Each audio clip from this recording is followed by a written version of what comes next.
Sixth लिखेंगे luminous intensity,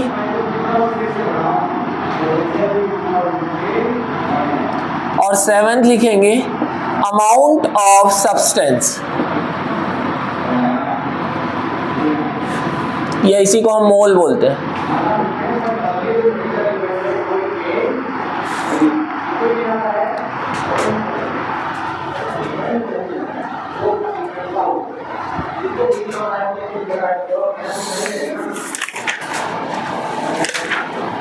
बोलो clear है क्या?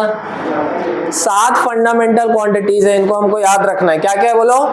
मास, length, time, electric current, temperature, luminous intensity and amount of substance. बोलो क्लियर है क्या? ठीक है क्या? ये अपने आप में इंडिपेंडेंट, मतलब इन क्वांटिटीज, ये क्वांटिटीज किसी भी दूसरी क्वांटिटी पे डिपेंड नहीं करेगी। ठीक है, मास, लेंथ, टाइम है ना। इलेक्ट्रिक करंट आप लोग समझते हैं क्या होता है? Electric current flow of charge in a particular time, charge per unit time. ठीक है, टेम्परेचर आप लोग समझते हैं। ठीक है, ल्यूमिनस इंटेंसिटी जो होती है ये लाइट की, है ना, किसी भी एरिया में कितनी लाइट एनर्जी फॉल हो रही है पर सेकेंड पर यूनिट एरिया, है ना। क्या क्या है? Light energy falling per unit area per unit time, light energy falling per unit area per unit time, इसको क्या बोलते हैं? Luminous intensity. बोलो क्लियर है? और एक होता है अमाउंट ऑफ सब्सटेंस, जिसको हम और क्या नाम से जानते हैं? मोल के नाम से। बोलो क्लियर है? तो ये 7 फंडामेंटल क्वांटिटीज है। नेक्स्ट लिखेंगे सेकंड डिराइव्ड क्वांटिटीज। सेकंड क्या है टाइप्स ऑफ क्वांटिटीज में? सेकंड है डिराइव्ड, DERIVED, डिराइव्ड क्वांटिटीज।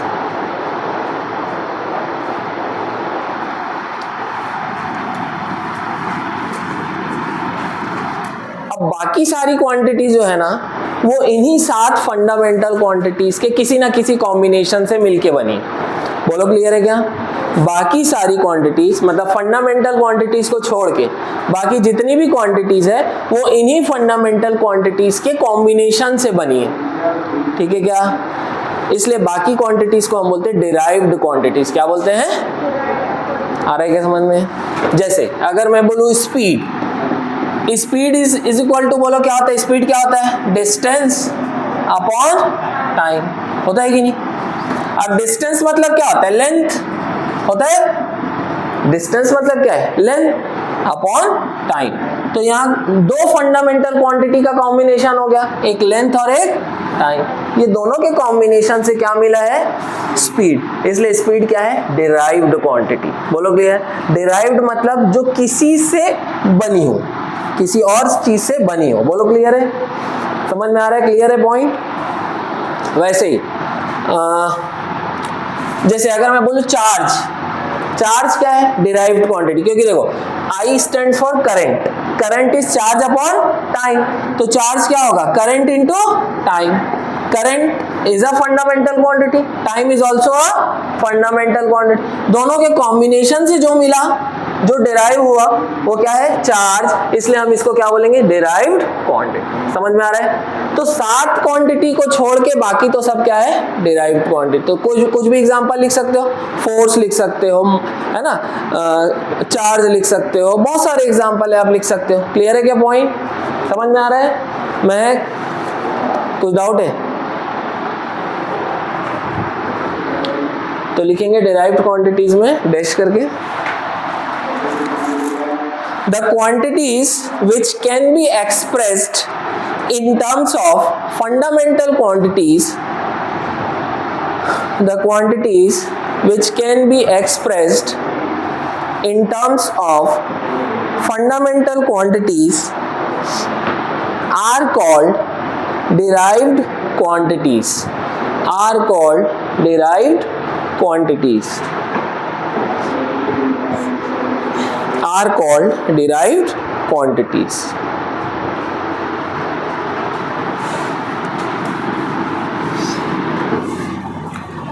समझ में आया बेटा डेफिनेशन? ऐसी क्वांटिटीज जिनको आप जो है फंडामेंटल क्वांटिटीज के टर्म्स में क्या कर सकते हो, एक्सप्रेस कर सकते हो, ऐसी क्वांटिटीज को क्या बोलेंगे, डिराइव्ड क्वांटिटी। क्लियर है पॉइंट। एग्जांपल लिख लेंगे स्पीड, एग्जांपल लिख लेंगे स्पीड,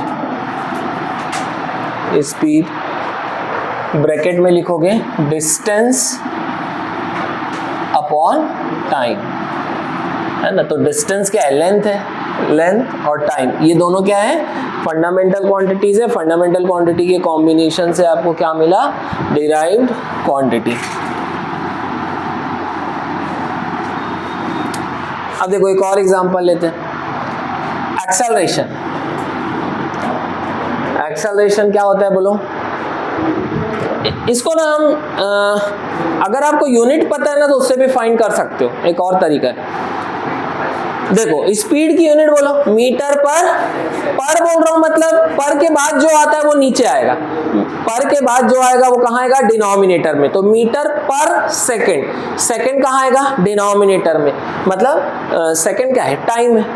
तो मीटर पर second, metre is unit of distance upon second is unit of time. आ रहा है क्या समझ में। तो यहां से भी आप फाइंड कर सकते हो कि ये फिजिकल क्वांटिटी कौन कौन सी फंडामेंटल क्वांटिटी से मिलके बनी है, ये डिराइव्ड क्वांटिटी कौन कौन सी फंडामेंटल क्वांटिटी से मिलके बनी। अगर आपको यूनिट का आइडिया है तो बोलो क्लियर है। एक्सेलरेशन की यूनिट का आइडिया है क्या, बोलिए, बोलो क्या है, मीटर पर सेकेंड स्क्वायर, ये है ना, सबको पता है ना।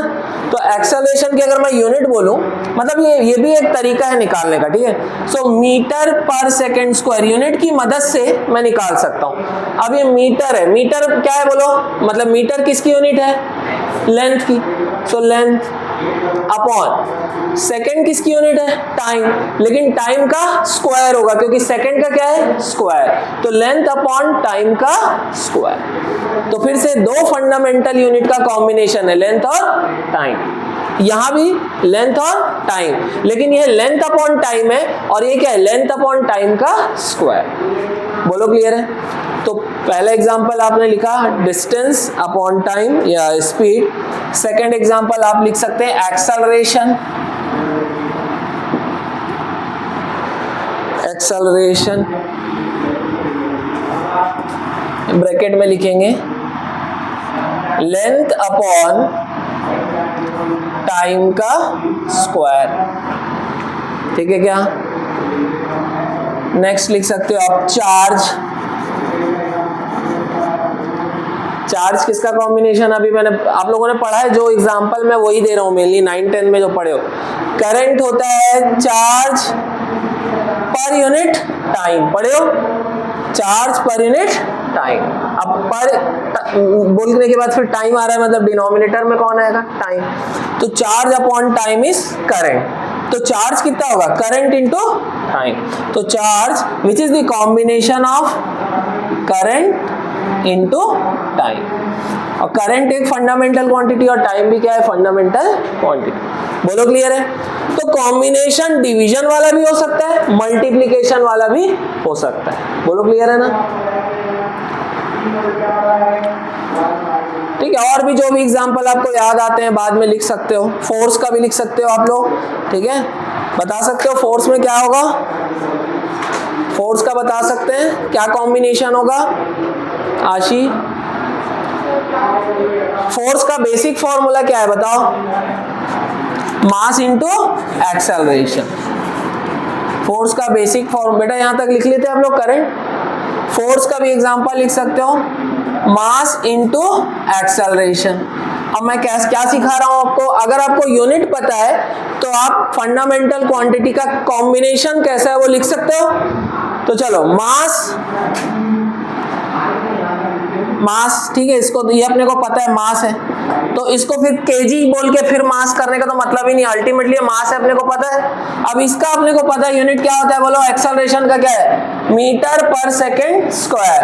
तो लेंथ, मीटर मतलब लेंथ अपॉन सेकेंड स्क्वायर मतलब टाइम का स्क्वायर। तो लिख सकते हैं mass into length upon time का स्क्वायर। समझ में आ रहा है ना, क्योंकि यूनिट क्या होती है देखो इसकी, मास का। अगर अपन एसआई यूनिट ले, कौन सी यूनिट ले, एसआई, फोर्स की अगर ऐसा यूनिट ले तो मास की जगह क्या लिखूंगा, केजी, लेंथ का मीटर, केजी मीटर पर सेकेंड स्क्वायर। तो अगर मेरे को ये यूनिट याद रहती तो मैं सीधा सीधा फोर्स का लिखता, केजी के लिए क्या किसका है, केजी किसका है, मास का, मीटर किसका होगा, लेंथ का, पर सेकेंड स्क्वायर मतलब डिनोमिनेटर में टाइम का स्क्वायर है तो अपॉन में टाइम का स्क्वायर, सीधा लिख देता ना।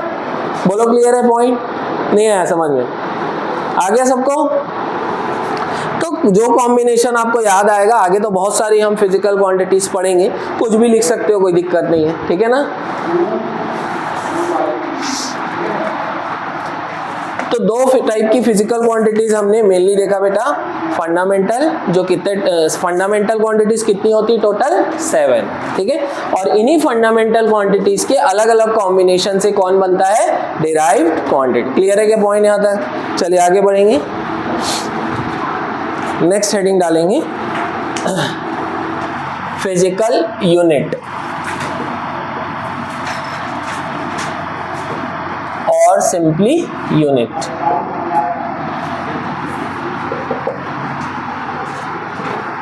नेक्स्ट हेडिंग रहेगा फिजिकल यूनिट, या इसी को हम सिंपली यूनिट बोलेंगे।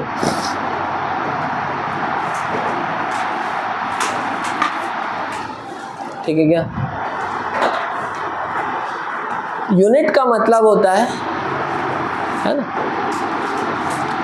मतलब जैसे किसी भी क्वांटिटी, फंडामेंटल क्वांटिटी को आपको मेजर करना है, क्या करना है, मेजर करना है, ठीक है। तो आप उसकी एक यूनिट को डिफाइन कर लोगे।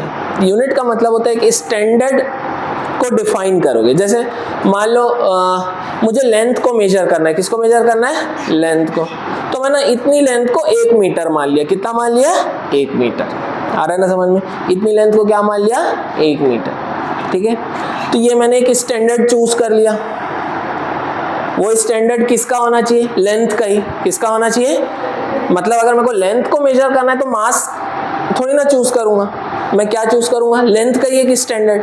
तो मैंने इतनी लेंथ को मान लिया 1 मीटर। अब ऐसे ही अगर मान लो मुझे कोई ऐसी जैसे एक क्लॉथ पीस है, कपड़े का पीस है, आप लोग जैसे कपड़ा लेने जाते हो तो मीटर स्केल रखता है कि नहीं, तो वो स्टैंडर्ड है कि उतनी लेंथ कितनी है, 1 मीटर, कितनी है, 1 मीटर।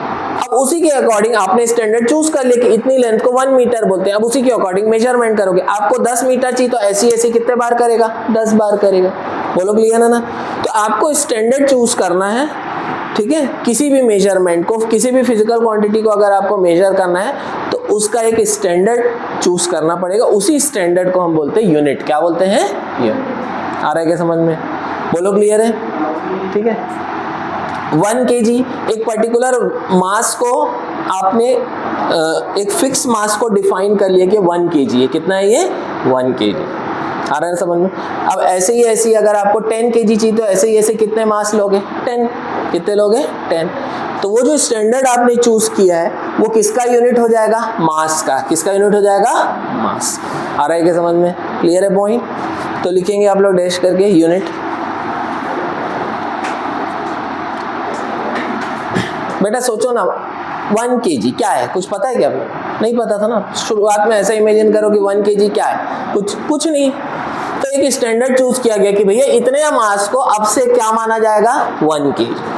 बोलो क्लियर है। अभी वो स्टैंडर्ड ऐसा कोई भी एरा गैरा डिसाइड नहीं करता है, उसके लिए एक बहुत बड़ी ऑर्गेनाइजेशन होती है जो कि फिक्स करती है कि इस स्टैंडर्ड को ये बोला जाएगा। बोलो क्लियर है, ठीक है। तो लिखेंगे the standard amount of a physical quantity, the standard amount of a physical quantity chosen to measure the physical quantity of the same kind, the standard amount of a physical quantity chosen to measure the physical quantity of the same kind is called a unit, is called a unit.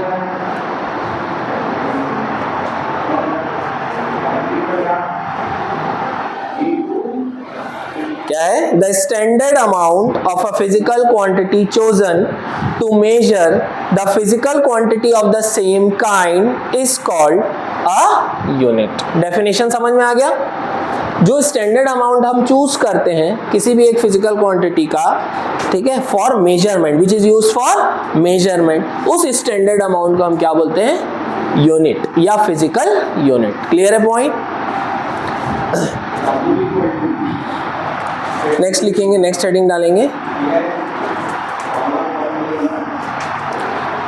Characteristic of a unit.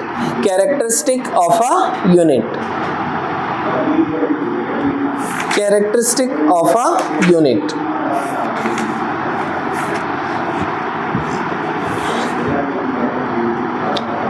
मतलब क्या खासियत होना चाहिए, है ना, क्या parameters होना चाहिए, है ना, जिसको ध्यान में रखना चाहिए in while choosing a unit. तो पहला लिखेंगे, it should be well defined.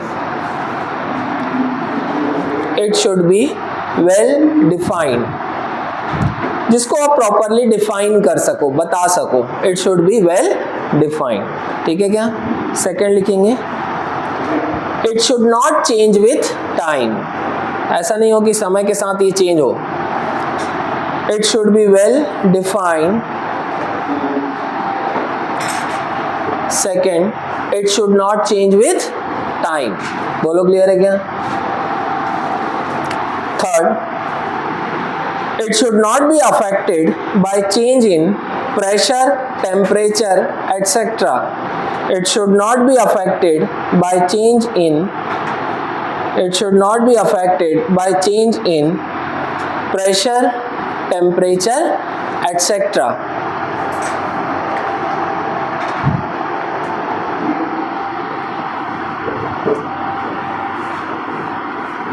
बोलो क्लियर है? It should not be affected by change in pressure, temperature, etc. ठीक है, प्रेशर चेंज करो तो वो उसकी वैल्यू चेंज नहीं होना चाहिए, टेम्परेचर से भी उसमें कोई इफेक्ट नहीं आना चाहिए। क्लियर है पॉइंट? नेक्स्ट लिखेंगे, next point, it should be internationally acceptable. It should be internationally acceptable. It should be internationally acceptable. It should be internationally acceptable.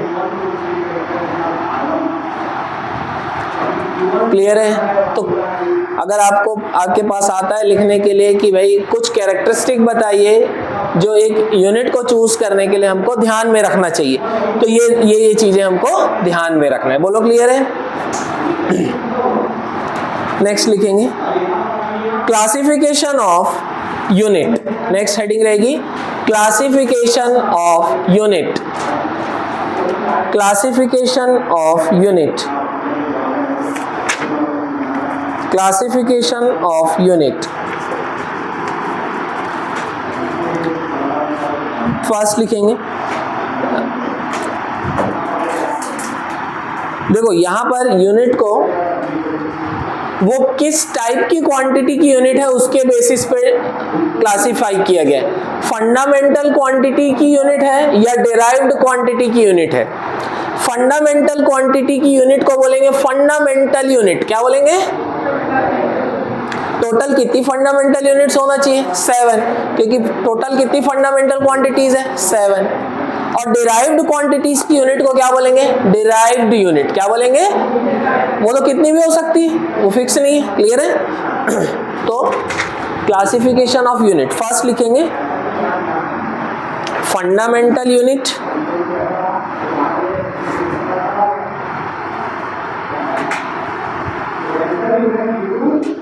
Second derived unit. First लिखेंगे फंडामेंटल यूनिट, सेकेंड लिखेंगे derived unit. अब इसमें हम first heading डालेंगे fundamental unit. Fundamental unit, fundamental unit, इसमें लिखोगे dash करके, the unit of a fundamental quantity, the unit of a fundamental quantity is called a fundamental unit. The unit of a fundamental quantity is called a fundamental unit. बोलो clear है क्या?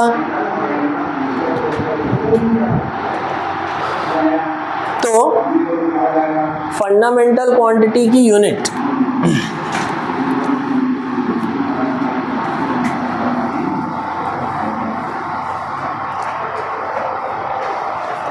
तो हम column बनाएंगे बेटा, इधर left side में रहेगा फंडामेंटल क्वांटिटी, फंडामेंटल क्वांटिटी, इधर रहेगा fundamental unit,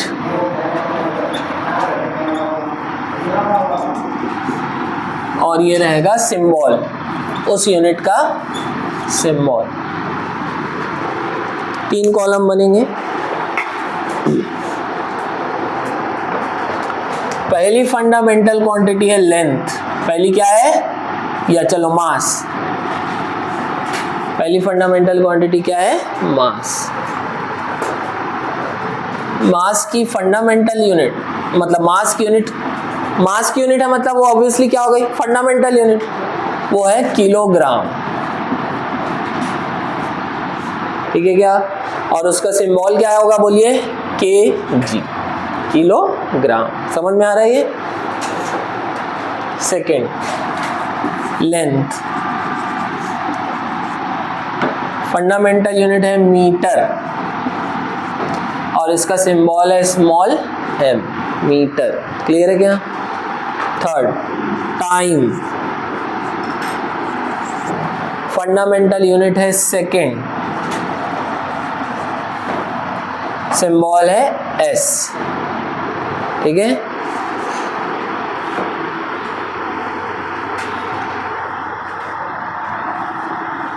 fourth, electric current, electric current, fundamental unit है एम्पियर, सिंबल है कैपिटल ए। बोलो क्लियर है क्या? फिफ्थ लिखेंगे हम टेम्परेचर, फंडामेंटल यूनिट होती है टेम्परेचर की, बोलिए केल्विन। क्या हो जाएगी? केल्विन। और सिंबल है के, केल्विन। क्लियर है क्या?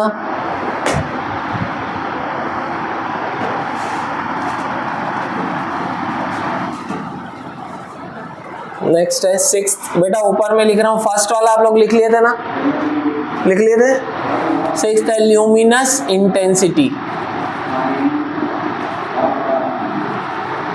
फंडामेंटल यूनिट होती है इसकी कैंडेला। ठीक है, इसको याद रखना क्योंकि ये आप लोगों के लिए यूजुअल नहीं है, तो इसको याद रखना पड़ेगा, थोड़ा ध्यान देके। कैंडेला, सिंबल होगा CD, कैंडेला।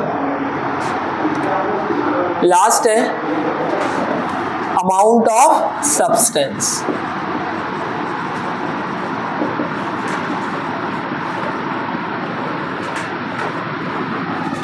इसकी फंडामेंटल यूनिट है MOLE, मोल।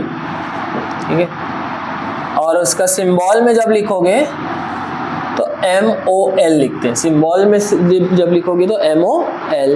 ठीक है, और पूरा लिखोगे तो MOLE। क्लियर है पॉइंट? तो ये 7 फंडामेंटल यूनिट्स हो गई। ठीक है, सेकंड लिखेंगे हम। पहला लिखे हमने फंडामेंटल यूनिट, सेकंड लिखेंगे डिराइव्ड यूनिट, सेकंड लिखेंगे डिराइव्ड यूनिट, डैश करके।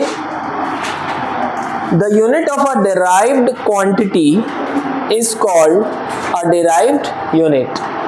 The unit of a derived quantity is called a derived unit. The unit of a derived quantity is called a derived unit. बोलो clear है क्या? है ना? Example लिख लेते हैं हम। अब कुछ दूसरा एग्जाम्पल लिख लेते हैं। प्रेशर का लिख लो। डिराइव्ड क्वांटिटी कुछ भी हो सकती है ना। प्रेशर, चलो प्रेशर की यूनिट कैसे निकालेंगे देखो समझो। प्रेशर किससे मिलके बना होता है बेटा? Force upon area. पढ़े आप लोग?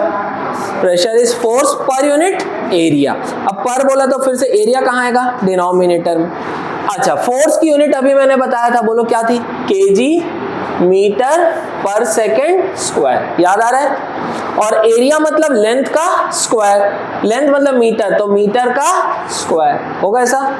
ये 1 मीटर है, मीटर मतलब मीटर की पावर 1 और 1 में नीचे में मीटर का पावर क्या बचा? 1, ऊपर जाके क्या हो जाएगा? -1। तो क्या लिख सकते हैं प्रेशर की यूनिट? केजी पर मीटर पर सेकेंड स्क्वायर। ऐसा भी लिख सकते हो या ऐसा भी लिख सकते हो, केजी पर मीटर पर सेकेंड स्क्वायर। समझ में आ रहा है क्या? केजी पर मीटर पर सेकेंड स्क्वायर। कैसे आया? क्लियर हुआ सबको? कुछ डाउट है क्या किसी को? बेटा कुछ डाउट है? एक बार फिर से कराना है, पक्का समझ में आ गया? क्या फिर से देख लो, फोर्स अपॉन एरिया। फोर्स की यूनिट क्या हो गई? केजी मीटर पर सेकेंड स्क्वायर, ये हो गया। अपॉन में एरिया है, एरिया मतलब मीटर स्क्वायर, तो 1 मीटर और ये मीटर स्क्वायर मतलब मीटर इंटू मीटर है, तो 1 मीटर कैंसिल हो जाएगा, नीचे में 1 मीटर बचेगा, इसलिए केजी। अब क्योंकि मीटर भी नीचे में है और सेकेंड स्क्वायर भी नीचे में, इसलिए क्या बोलूंगा? केजी पर मीटर पर सेकेंड स्क्वायर। समझ में आया? ठीक है, इसको ध्यान रखें। तो एग्जाम्पल में लिख लो, डिराइव्ड यूनिट में क्या हो जाएगी? केजी पर मीटर पर सेकेंड स्क्वायर। ब्रैकेट में लिख सकते हो यूनिट ऑफ प्रेशर, और हमको पता है pressure is a derived quantity, तो डिराइव्ड क्वांटिटी की यूनिट क्या होगी? Derived unit. को क्लियर है क्या? अच्छा, कई बार क्या होता है कि this is the representation of a unit. इसमें कौन कौन, इसको हम किसके टर्म में रिप्रेजेंट कर रहे हैं? फंडामेंटल क्वांटिटीज की टर्म में कर रहे हैं ना। यहाँ पर केजी है मतलब किसका है? मास का। यहाँ पर कौन है? टाइम। मीटर है मतलब लेंथ। तो ये फंडामेंटल क्वांटिटी के कॉम्बिनेशन के टर्म में रिप्रेजेंट कर रहे हैं। कई बार क्या होता है, इस यूनिट को एक नाम दे देते हैं साइंटिस्ट के नाम से, तो इसी को पास्कल बोल दिए। क्या बोल दिए? पास्कल। तो इस पूरे को मैं पास्कल भी लिख सकता हूँ। क्या लिख सकता हूँ? पास्कल। आ रहा है क्या समझ? बट पास्कल जो है ये प्रॉपर यूनिट नहीं है। ये प्रॉपर यूनिट है क्या? नहीं है। प्रॉपर यूनिट हमेशा किसके टर्म में रिप्रेजेंट होती है? फंडामेंटल क्वांटिटीज के। किसके टर्म में? तो आपको मेन उसका कंटेंट समझ में आता है कि उसमें मास कितना है, लेंथ कितना है, टाइम कितना है, करंट कितना है। समझ में आ रहा है? जब आप ऐसा रिप्रेजेंट करोगे तब मेन कंटेंट समझ में आता है किसी यूनिट का। क्लियर हो रहा है पॉइंट? जैसे न्यूटन मतलब किसकी यूनिट होगी? फोर्स की, मतलब केजी मीटर पर second square. This is the representation of unit of force in terms of fundamental quantities. बोलो क्लियर है? लेकिन इसी को एक साइंटिस्ट के नाम से बोल दिए। क्या बोल दिए? न्यूटन। लेकिन वो प्रॉपर रिप्रेजेंटेशन नहीं है यूनिट का। ठीक है ना? This is the proper representation of a unit. Clear है क्या पॉइंट? न्यूटन बोल दूंगा तो आपको क्या समझ में आया? कुछ आ रहा है क्या? नहीं आ रहा ना? ये बोल रहा हूं तो इससे समझ में आ रहा है कि हाँ, फोर्स में क्या क्या है? मास भी है, लेंथ भी है और टाइम का स्क्वायर। समझ में आ रहा है ना? तो this is the proper representation of unit. ठीक है क्या? चलो नेक्स्ट हेडिंग डालेंगे। तो किस फंडामेंटल किस टाइप की क्वांटिटी की यूनिट है उसका हमने 2 क्लासिफिकेशन देखा, उसका 2 टाइप देखा। अगर फंडामेंटल क्वांटिटी की यूनिट है तो क्या बोलेंगे? फंडामेंटल यूनिट, और डिराइव्ड क्वांटिटी की यूनिट है तो क्या बोलेंगे? Derived unit. क्लियर है क्या पॉइंट? नेक्स्ट हेडिंग डालेंगे, सिस्टम ऑफ यूनिट्स। अब यूनिट्स के कुछ सिस्टम बने हुए हैं। सिस्टम ऑफ यूनिट्स,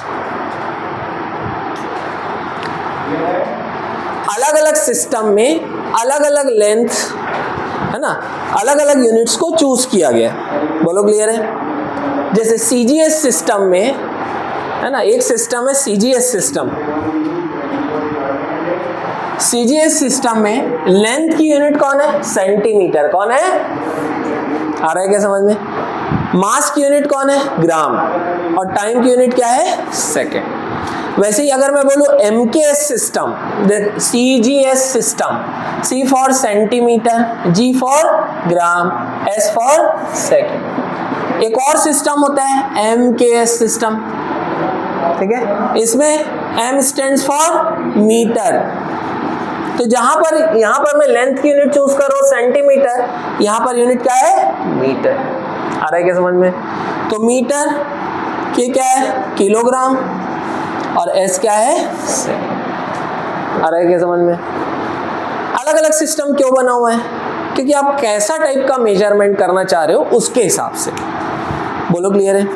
जैसे अगर मैं यहाँ से दिल्ली तक का डिस्टेंस मेजर करूंगा तो क्या मैं सेंटीमीटर चूज करना कन्वीनियंट रहेगा क्या? नहीं ना बेटा, थोड़ा बड़ी यूनिट चूज करूंगा। बड़ी यूनिट कौन सी हो जाएगी? किलोमीटर। क्या हो जाएगी? आ रहा है क्या समझ में? अब मुझे सेल का साइज मेजर करना है तो क्या मैं किलोमीटर चूज करूंगा क्या? नहीं, थोड़ा छोटी यूनिट चूज करूंगा। समझ में आ रहा है क्या? नहीं है? आ गया भाई? मुझे अगर इस क्लॉथ पीस का साइज मेजर करना है, लेंथ मेजर करना है, तो क्या मैं किलोमीटर चूज करूंगा क्या? नहीं। तो आपको मेजरमेंट आपका कैसा है उसके हिसाब से अलग अलग सिस्टम ऑफ यूनिट्स है। बोलो क्लियर है? समझ में आया? तो पहला सिस्टम है CGS सिस्टम। फर्स्ट लिखेंगे सिस्टम ऑफ यूनिट्स में, फर्स्ट लिखेंगे ऐसे कैपिटल में रहेगा बेटा CGS, ठीक है क्या? देखो अपने को स्कूल में का भी करना है ना, नीट का तो करना ही है, लेकिन स्कूल का भी करना है तो हमको जहाँ थ्योरी है वो तो लिखना पड़ेगा ना। और खुद का लिखोगे, मैं नोट्स दे दूंगा तो पढ़ोगे नहीं, ठीक है? नोट्स दे दूंगा तो नहीं पढ़ पाओगे, नोट्स दे के अंडरलाइन कराऊंगा तो मज़ा नहीं आएगा। इसलिए अगर आप खुद का लिखा जो होता है ना वो बहुत अच्छे से रिवाइज होता है। आप खुद का लिखा घर जाके पढ़ोगे तो मज़ा आएगा पढ़ने में, ठीक है? इसलिए लिखना तो पड़ेगा, थोड़ा थ्योरेटिकल है ठीक है, लेकिन लिख लो, थोड़ा हाथ दुखेगा ठीक है, चलेगा ना? ठीक है, लिख लो। तो CGS यूनिट डैश करके लिखोगे।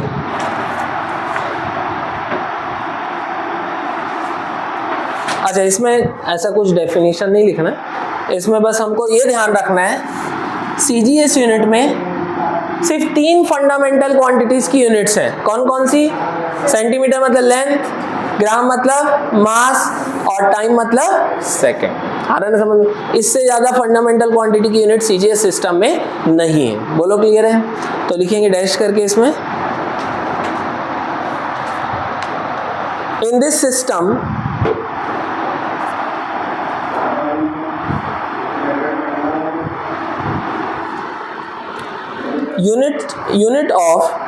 unit of mass, length and time are given, बोलो क्लियर है? किसकी यूनिट दी गई है? मास, लेंथ एंड टाइम। बोलो क्लियर है? अब इसमें ऐसा लिख लोगे आप लोग CGS, इसमें आपको ध्यान रखने में आसानी होगी। पहले तो अपन लिख लेंगे सेंटीमीटर, ये काम करो ऐसा लिखो बेटा, रुक जाओ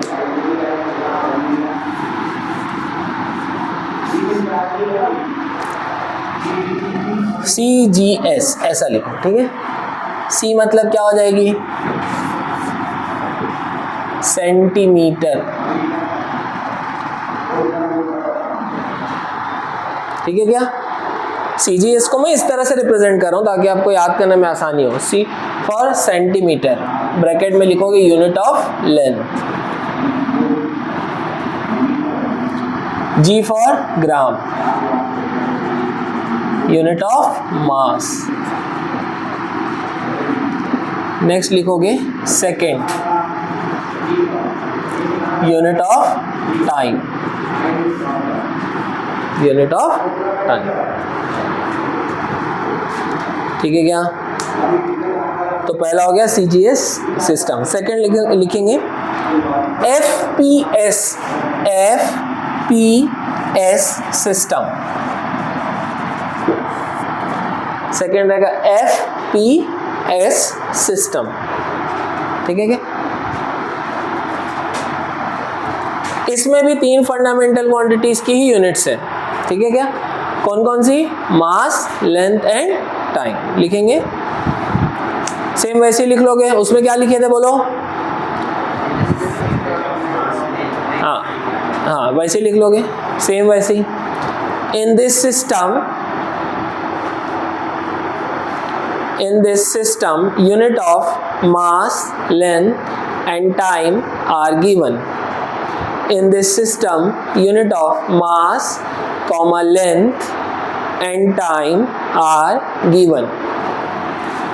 Mass, length and time are given.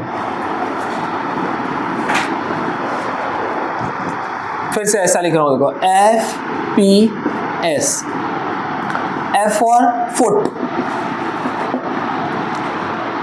ठीक है, it is the unit of length. बोलते हैं ना 1 फीट 2 फीट, वही है foot, unit of length. P for pound, unit of मास. बोलो क्लियर है क्या? Second, unit of time.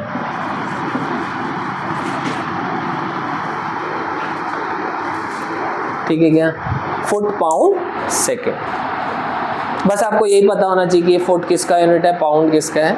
तो foot is the unit of length, pound is the unit of मास. समझ में आ रहा है? नेक्स्ट आगे बढ़ेंगे. MKS सिस्टम, थर्ड टाइप का MKS सिस्टम. थर्ड लिखेंगे, M कैपिटल में ही लिखेंगे बेटा, है ना. MKS, देख लो इधर,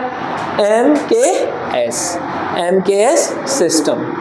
फिर से इसमें भी 3 फंडामेंटल क्वांटिटी है, वही लिख लो जैसे उसमें लिखे थे.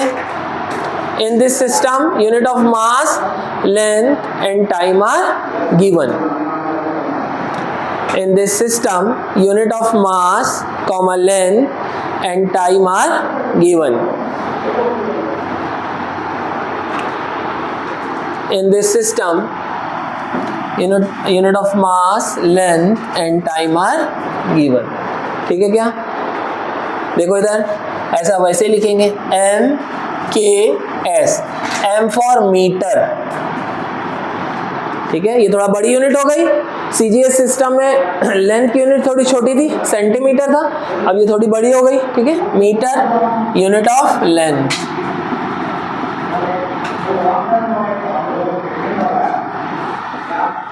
K for kilogram. अब ये मास की भी थोड़ा बड़ी यूनिट हो गई. CGS सिस्टम में मास की यूनिट क्या थी, ग्राम, यहाँ क्या हो गई, किलोग्राम. बोलो क्लियर है? तो ये थोड़ा बड़ी यूनिट हो गई. यूनिट क्या हो गई, बड़ी. ठीक है, लार्ज यूनिट हो गई. सो ये यूनिट ऑफ मास.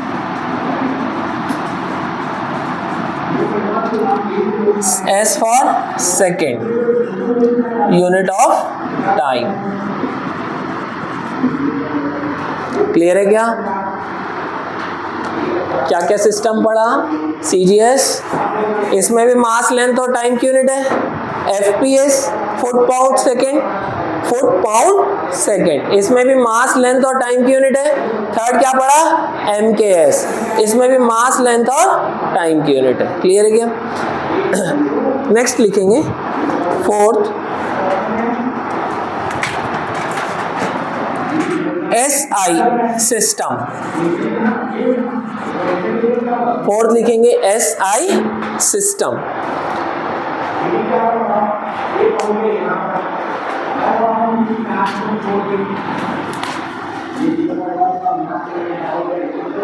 और लिखेंगे इसमें international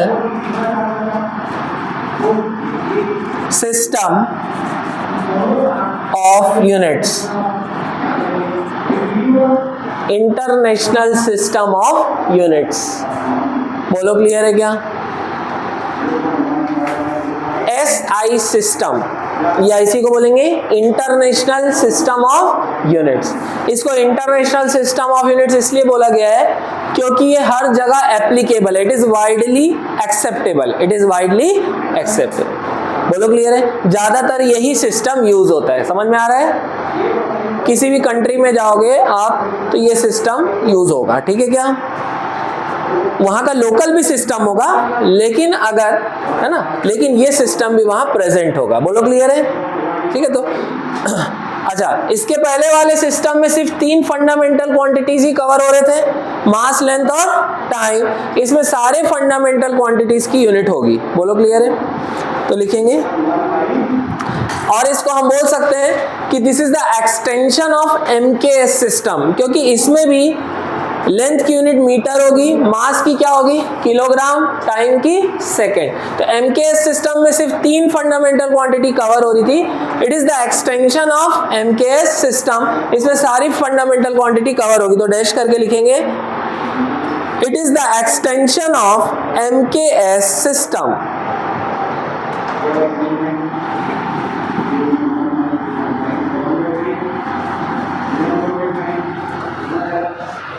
It is the extension of MKS system. Next point लिखेंगे, it contains the unit of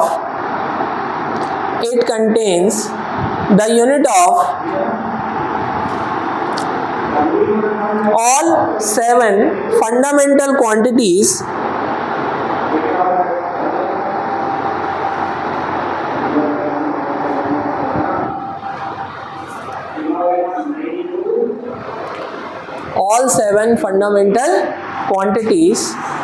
and also 2 supplementary units, TWO, also 2 supplementary units,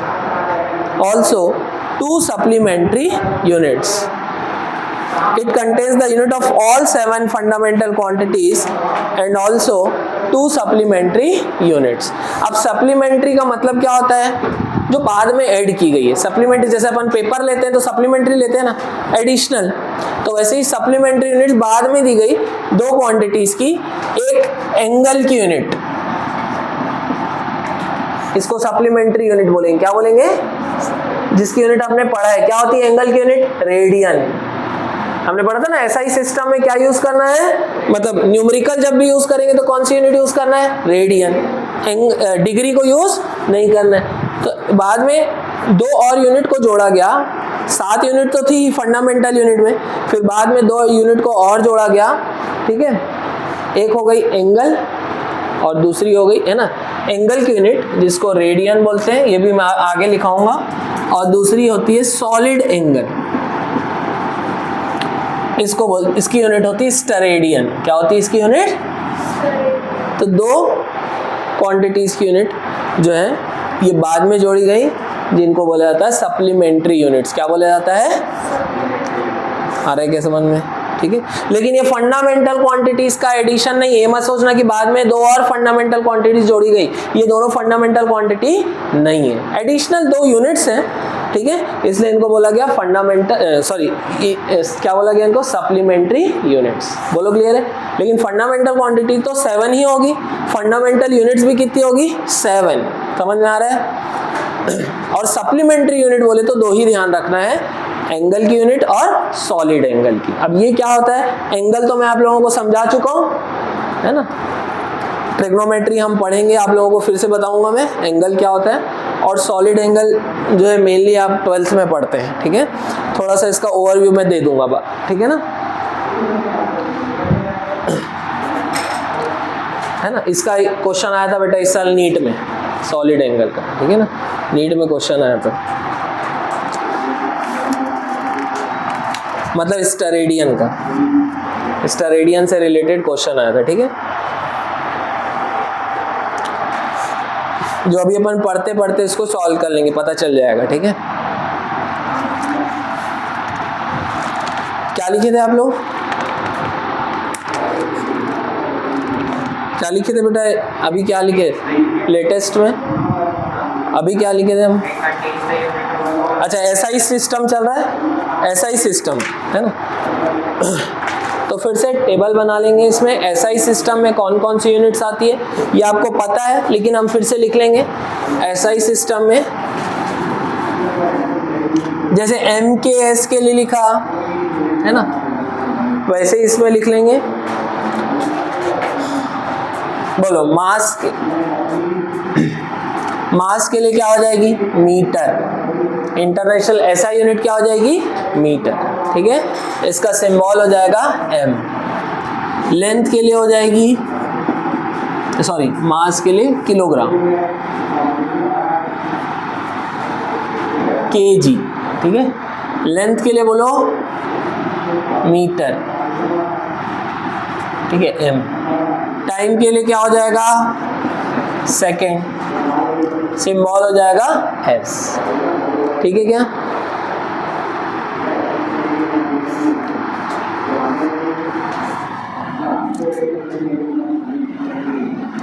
electric current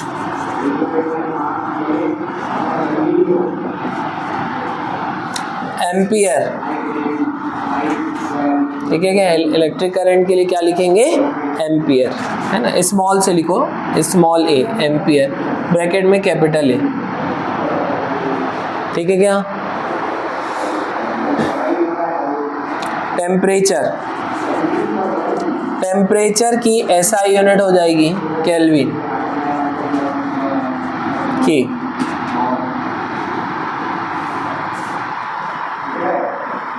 next बोलो, ल्यूमिनस इंटेंसिटी,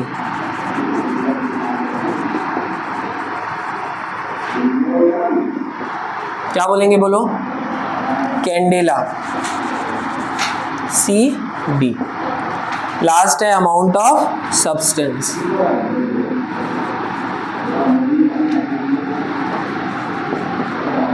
क्या है बोलो, मोल। अगर मैं पूरा लिखूंगा, मतलब यूनिट लिखूंगा, तो MOL, उसका सिंबल क्या होगा, MOL, क्लियर है। M लिख के मत छोड़ देना, M किसके लिए, मीटर के लिए, MO करके मत छोड़ देना, ठीक है, पूरा लिखोगे MOL, ठीक है। तो इंटरनेशनल सिस्टम ऑफ यूनिट्स में ये अच्छा, यही एग्जांपल किस में भी आ जाएगा, फंडामेंटल यूनिट में भी यही आएगा, क्योंकि सारी किसकी यूनिट्स हैं, फंडामेंटल क्वांटिटीज की। तो फंडामेंटल यूनिट का एग्जांपल लिखना है तो भी यही लिखोगे, और SI सिस्टम की यूनिट्स का एग्जांपल लिखना है तो भी यही आएगा, क्लियर है ना। लेकिन इसमें फिर 2 एडिशनल यूनिट भी आ जाएगी, कौन कौन सी, रेडियन की, सॉरी एंगल की रेडियन, और सॉलिड एंगल की स्टेरेडियन।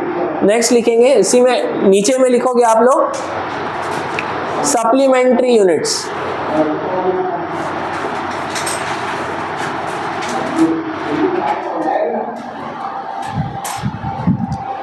एंगल,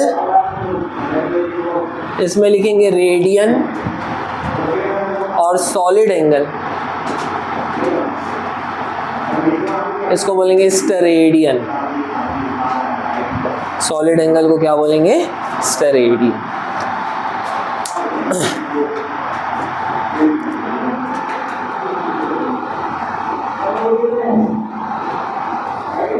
समझ में आया यहाँ तक। SI सिस्टम में सारी फंडामेंटल क्वांटिटीज की यूनिट होती है और एडिशनल सप्लीमेंट्री यूनिट्स भी होती है, ठीक है ना। चलिए आगे बढ़ेंगे। चलो बेटा 5 मिनट आप लोग जल्दी से रिवाइज कर लो फटाफट, क्या पढ़े अभी तक, 2 मिनट में, मतलब 5 मिनट ज़्यादा हो जाएगा। जल्दी से एक बार देख लो 2 मिनट।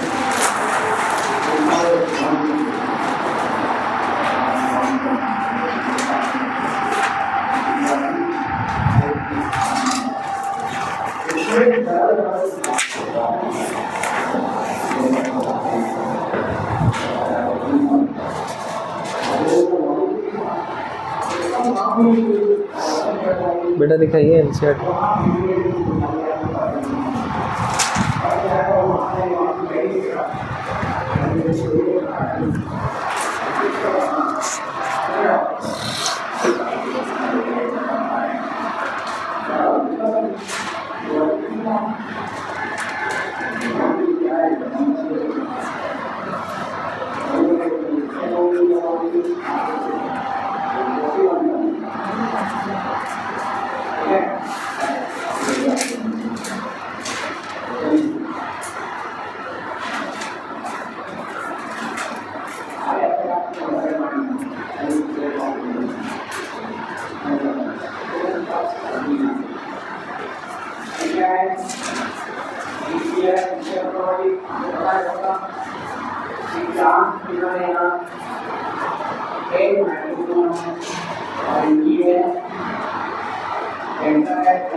ठीक है क्या? अभी तक का क्लियर हो गया सब?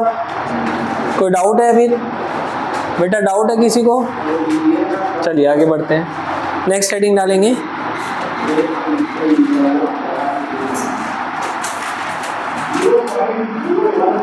Guidelines for writing, guidelines, next heading रहेगा गाइडलाइंस फॉर राइटिंग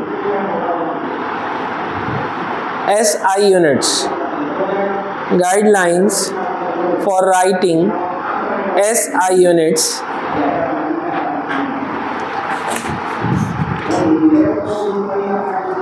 फर्स्ट लिखेंगे किस तरह से लिखा जाता है SI यूनिट को, कैसे रिप्रेजेंट करना है, ठीक है, इसके कुछ रूल्स है। फर्स्ट लिखेंगे यूनिट इज नेवर, है ना, गाइडलाइन नंबर 1, फर्स्ट लिखेंगे unit is never written with capital initial letter, unit is never written with capital initial letter even if it is named after a scientist. Unit is never written with capital initial letter even if it is named after a scientist.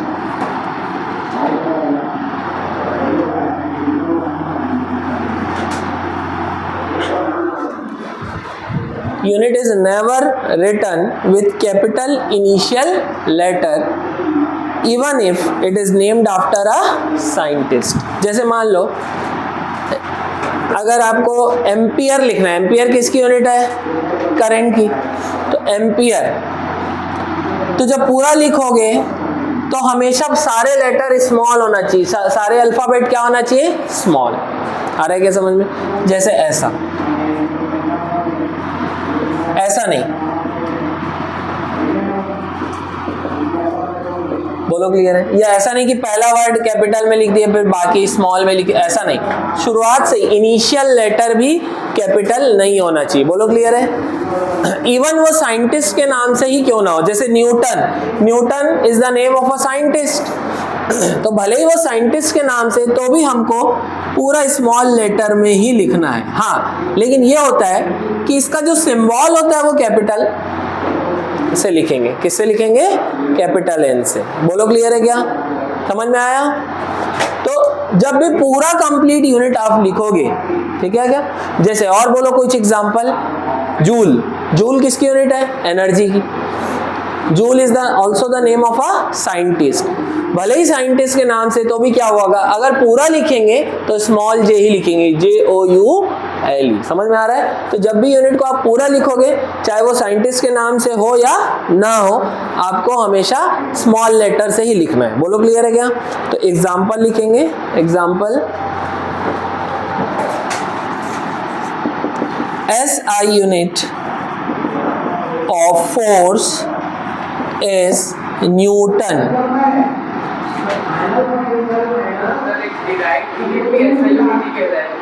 हाँ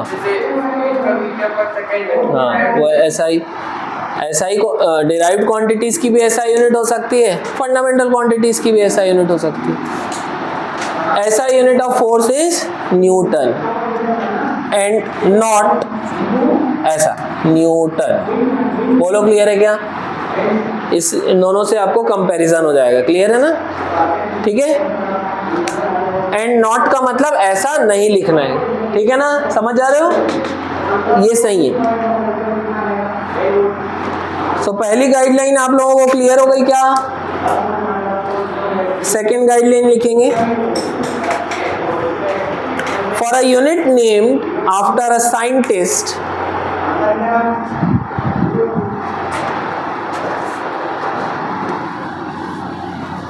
for a unit named after a scientist, comma, the symbol is a capital letter. For a unit named after a scientist, comma, the symbol is a capital letter. समझ में आ रहा है क्या? तो जो scientist के नाम से अगर कोई यूनिट है तो उसका सिंबल क्या होगा? Capital letter. बोलो क्लियर है क्या? तो लिखेंगे, एग्जाम्पल लिख लोगे, SI unit of energy is, ऐसा लिखेंगे JOULE, लेकिन सिंबल क्या लिखेंगे? Capital J। समझ में आ रहा है?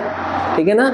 Joule is the name of a scientist, तो साइंटिस्ट के सम्मान में यूनिट है, ठीक है, एनर्जी की, इसलिए पूरा लिखोगे तो पूरा तो हमेशा स्मॉल से लिखना है, लेकिन क्योंकि साइंटिस्ट है तो सिंबल वाइज अगर लिखोगे तो कैपिटल से। क्लियर है? ये हो गया एग्जाम्पल 1, है ना। इसको और क्लियरिफाई करने के लिए एग्जाम्पल 2 लिख लेते हैं। ऐसा unit of length is metre, bracket में स्मॉल m। अब मीटर कोई साइंटिस्ट तो है नहीं, तो इसको लिखेंगे भी तो स्मॉल से ही लिखेंगे और इसका सिंबल भी क्या होगा? स्मॉल लेटर ही होगा। क्लियर है पॉइंट? अब दोनों एग्जांपल से क्लियर हो गया आप लोगों को? लिखना हमेशा पूरा स्मॉल से है, कैपिटल तभी होगा सिंबल जब साइंटिस्ट हो। चलो आगे बढ़ेंगे। थर्ड लिखेंगे, units or symbols are never written in plural form. Units or symbols are never written in plural form. Units or symbols are never written in plural form. बोलो clear है? ऐसा नहीं होगा कि देखो 1 न्यूटन है तो 10 न्यूटन्स हो जाए, ऐसा नहीं होगा। 10 न्यूटन्स नहीं होगा, क्योंकि 10 न्यूटन होगा। 10 न्यूटन का मतलब होता है it is 10 times of 1 Newton, क्योंकि आपने फोर्स की यूनिट चूज की 1 न्यूटन, तो अगर 10 न्यूटन का मतलब क्या होगा? 10 टाइम्स ऑफ 1 न्यूटन। जैसे मास की यूनिट आपने अगर केजी चूज की या 1 केजी, तो 10 केजी का मतलब क्या होगा? 10 times of 1 KG, 10 times of 1 KG. आ रहा है ना समझ में? तो इसलिए हमेशा यूनिट्स को हमेशा सिंगुलर फॉर्म में लिखेंगे, नॉट इन प्लूरल फॉर्म। बोलो क्लियर है? 10 केजीस नहीं बोलोगे, 10 केजी, 10 केजी। क्लियर है ना पॉइंट? नेक्स्ट लिखेंगे fourth,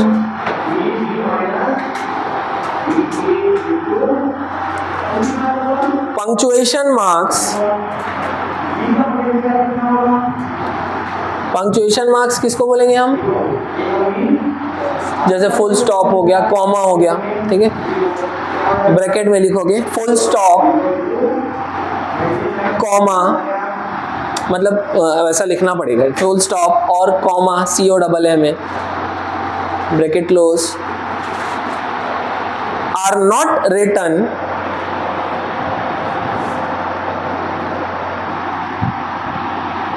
in units or symbols, are not written in units or symbols।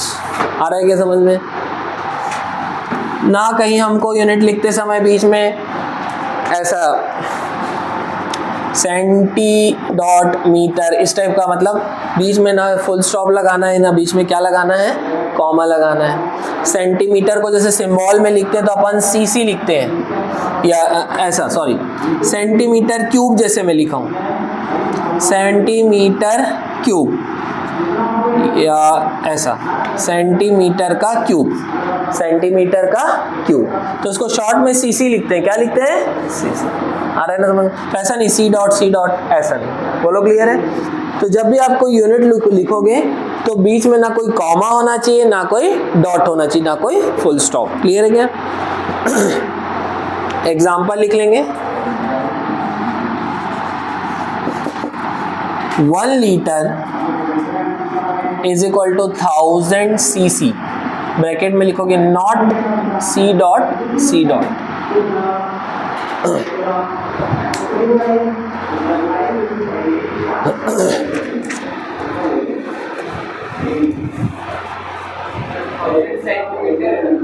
हाँ सेंटी, देखो पहले लिख लो ना फिर बता रहा हूँ। लिख लिया? हो गया?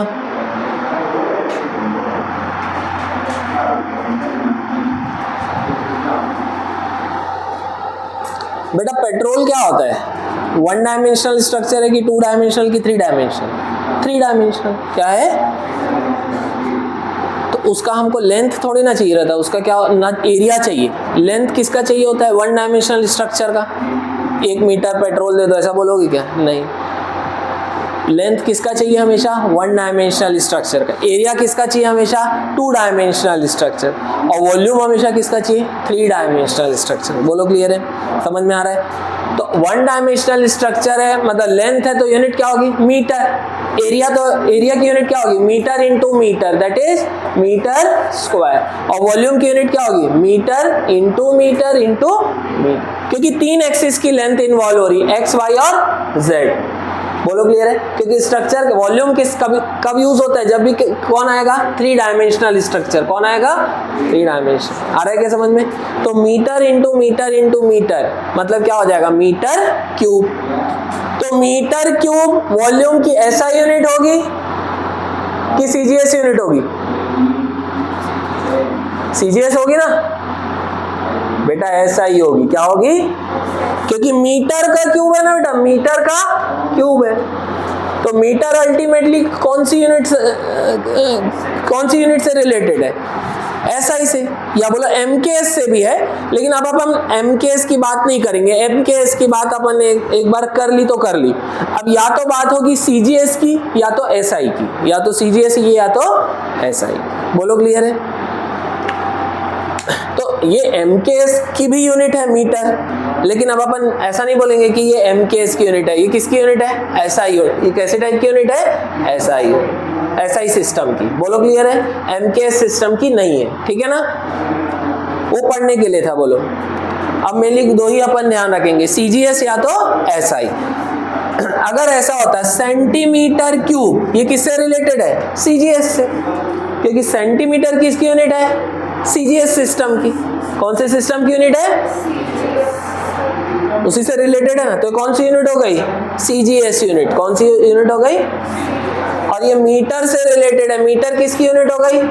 एमकेएस की भी है और एसआई की भी, लेकिन अब हम किसकी बात करेंगे? हमेशा एसआई की। तो हम क्या बोलेंगे? It is SI unit. बोलो क्लियर है क्या? अगर सिर्फ मीटर होता तो मैं बोलता SI unit of length. Metre square है तो क्या होगा? SI unit of area, SI unit of area. बोलो क्लियर है? अगर सेंटीमीटर होता तो मैं क्या बोलता? CGS unit of length. क्या बोलता? आ रहा है ना समझ में? सेंटीमीटर स्क्वायर होगा तो क्या बोलूंगा? CGS unit of area. वैसे मीटर क्यूब क्या है? अबे मीटर मतलब ऐसा ही है ना, तो SI unit of volume, SI unit of volume. तो वॉल्यूम का ऐसा यूनिट क्या है? Metre cube. क्या है?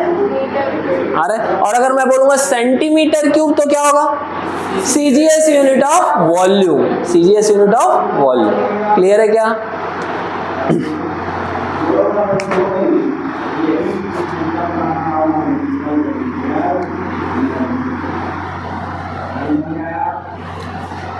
तो मुझे ये बताओ, ये मैंने लिखा सेंटीमीटर क्यूब। क्या लिखा है? पेट्रोल डलाते हैं तो लीटर में बोलते हैं। लीटर ना ही एसआई यूनिट में आएगा, ना ही सीजीएस यूनिट में, ठीक है? कई बार कुछ ऐसी यूनिट्स होती हैं जो हम प्रैक्टिकली यूज करते हैं। बोलो क्लियर है? तो वो उन यूनिट्स को हम प्रैक्टिकल यूनिट्स बोलते हैं। क्या बोलते हैं? Practical units. ठीक, तो लीटर, हम पेट्रोल को प्रैक्टिकली यूज करते हैं ना, पेट्रोल की प्रैक्टिकली यूनिट कौन सी होती है जो यूज होती है? लीटर। तो ज्यादातर यूज्ड यूनिट क्या है? लीटर। तो ये प्रैक्टिकल यूनिट हो गई। क्या हो गई? किसकी? वॉल्यूम की। किसकी? वॉल्यूम की। क्योंकि आपको क्या चाहिए लीटर में? आपको क्या चाहिए? पेट्रोल। पेट्रोल कैसा स्ट्रक्चर है? 3 डायमेंशन। मतलब पेट्रोल का क्या मिलेगा? वॉल्यूम। क्या मिलेगा? वॉल्यूम। समझ में आ रहा है? तो आप जाके बोलते हो क्या मेरे को 1000 सीसी का पेट्रोल दे दो, ऐसा बोलते हो क्या? 1 लीटर पेट्रोल बोल। तो ये कौन सी यूनिट हो गई? जो जनरली हम डेली यूज करते हैं। बोलो क्लियर है? तो ये कौन सी यूनिट हो गई? Practical unit. क्या हो गई? आ रहा है ना समझ में? जैसे किलोमीटर, लेंथ को मैं किलोमीटर में ज्यादातर बताता हूं, लेकिन क्या वो ऐसा यूनिट है क्या? नहीं। क्या वो सीजीएस यूनिट है क्या? नहीं। तो कौन सी यूनिट होगी? Practical unit. क्या होगी? Practical unit. आ रहा है समझ में? तो किलोमीटर क्या होगी? जो डेली यूज में हमको जो यूनिट काम आती है उनको हम बोलते हैं प्रैक्टिकल यूनिट। क्या बोलेंगे? प्रैक्टिकल। तो किलोमीटर क्या हो गई? Practical unit of length. वैसे ही लीटर किसकी प्रैक्टिकल यूनिट हो गई? वॉल्यूम की। Litre is the practical unit of volume. समझ में आ रहा है ना ये? लेकिन जब भी आप न्यूमेरिकल सॉल्व करते हो तो या तो आपको यूनिट एसआई सिस्टम में पता होना चाहिए या तो सीजीएस में। आप न्यूमेरिकल 2 ही यूनिट में सॉल्व कर सकते हो। ज्यादातर तो एसआई में करते हैं हम यूज, और सेकंड कई बार हमको यूज करना होता है सीजीएस में। किसमें यूज करना होता है? तो इन प्रैक्टिकल यूनिट्स का रिलेशन हमको सीजीएस यूनिट या एसआई यूनिट से पता होना चाहिए। बोलो क्लियर है? तो 1 लीटर का मतलब क्या है? 1 लीटर कितना सेंटीमीटर क्यूब होगा या कितना मीटर क्यूब होगा? तो 1 लीटर का रिलेशन क्या है सेंटीमीटर क्यूब से?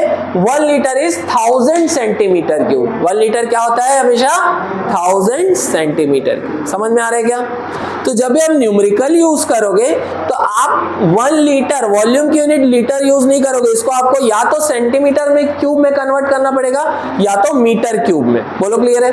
अगर आप सीजीएस सिस्टम में सॉल्व करोगे तो आपको वॉल्यूम की यूनिट किस में यूज करना पड़ेगा? सेंटीमीटर क्यूब में। और एसआई सिस्टम में अगर क्वेश्चन सॉल्व कर रहे हो तो वॉल्यूम की यूनिट किस में लेना पड़ेगा? मीटर क्यूब में। किस में लेना पड़ेगा? Metre cube. समझ में आ रहा है क्या? तो इसलिए 1 लीटर होता है 1000 सीसी। 1 लीटर क्या होता है? ये हमको रिलेशन याद करना है। मैंने इसलिए ये एग्जांपल भी लिखाया क्योंकि हमको आगे ये रिलेशन यूज करना पड़ेगा। कई बार क्वेश्चन में वॉल्यूम आपको सेंटीमीटर क्यूब या मीटर क्यूब में ना देके लीटर में दे देता है, तो अब लीटर में तो आप सॉल्व नहीं कर पाओगे ना। तो इसलिए आपको कन्वर्जन पता होना चाहिए कि 1 लीटर कितना सीसी होता है? 1000 सीसी। क्लियर है? हाँ, मीटर क्यूब में बता देता हूं मैं, वो आगे बताऊंगा, लेकिन अभी तुम लोगों को समझना पड़ेगा फिर कैसे होगा। देखो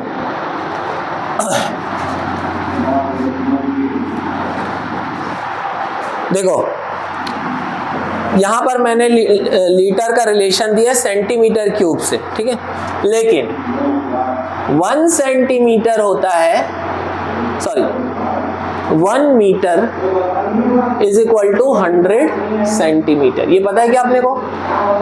1 मीटर किसके बराबर होता है? 100 सेंटीमीटर। आ रहा है ना समझ में? अब यहां मुझे अगर सेंटीमीटर की जगह, अब अगर मुझे यहां लिखना है, देखो अगर मुझे इसको सेंटीमीटर क्यूब में रिप्रेजेंट करना है तो मैं यहां सीसी लिखूंगा, लेकिन अगर इसी वैल्यू को मुझे मीटर क्यूब में बताना है, इसी वैल्यू को मुझे किस में बताना है? मीटर क्यूब में, ठीक है? तो मुझे क्या करना पड़ेगा? 1000 सीसी का मतलब होता है सेंटीमीटर क्यूब, सेंटीमीटर क्यूब, ठीक है?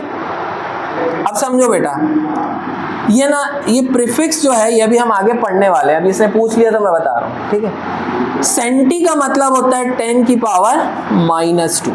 सेंटी का मतलब क्या होता है? 10 की पावर -2। आ रहा है क्या समझ में? डेसी का मतलब होता है 10 की पावर -1, 10 की पावर -। मिली का मतलब होता है 10 की पावर -3।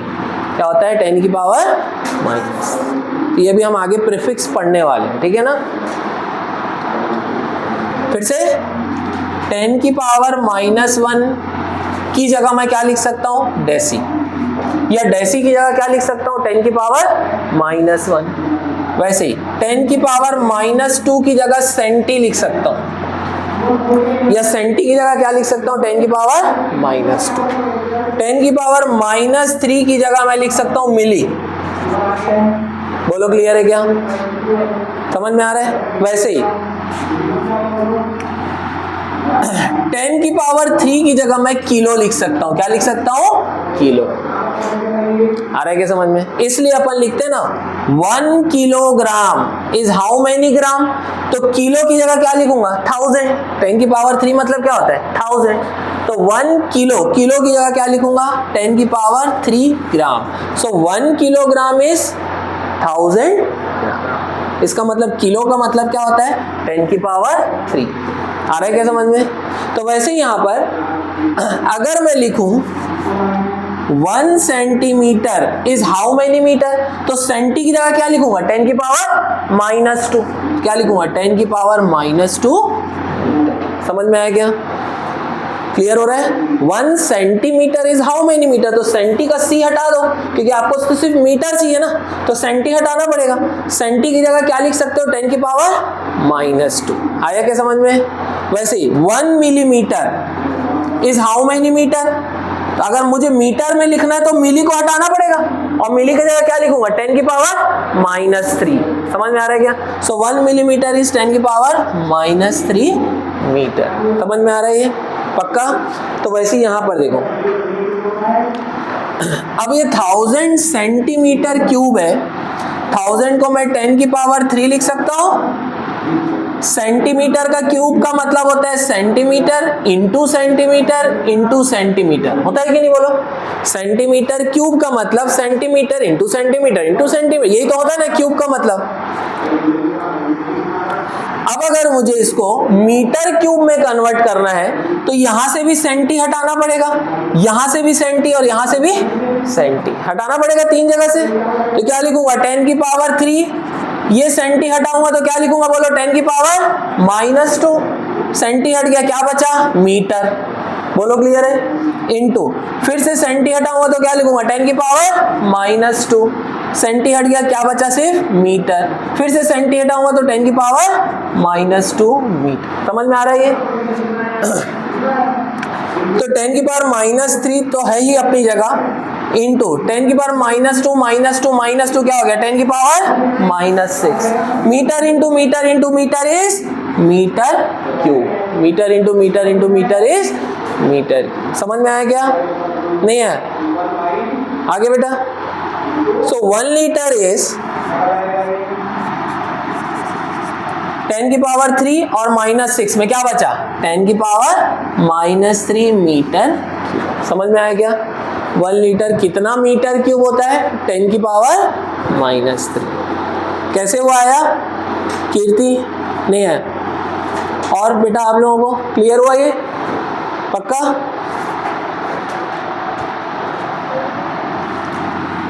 तो खैर ये सब आगे का है, अभी कहां से अपन कहां पहुंच गए, ठीक है। आपको सिर्फ अभी क्या बता रहा था मैं, 1 लीटर कितना सीसी के बराबर होता है, 1000 सीसी। और अपने को जब अपन सिंबल में लिखेंगे, जैसे भी लिखे, पंक्चुएशन मार्क्स नहीं लिखना है, ना डॉट डॉट लिखना है ना कॉमा, ठीक है। ठीक है, कई बार थोड़ा आगे का भी जरूरत पड़ जाता है ना, समझाने का।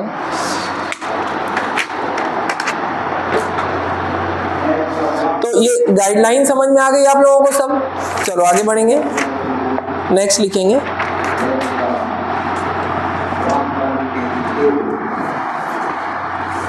Abbreviations in powers of 10, ABB REVIATIONS, abbreviations in powers of 10। मतलब अभी यहाँ 10 के पावर्स की हम मेनली प्रीफिक्स देख रहे हैं, ठीक है।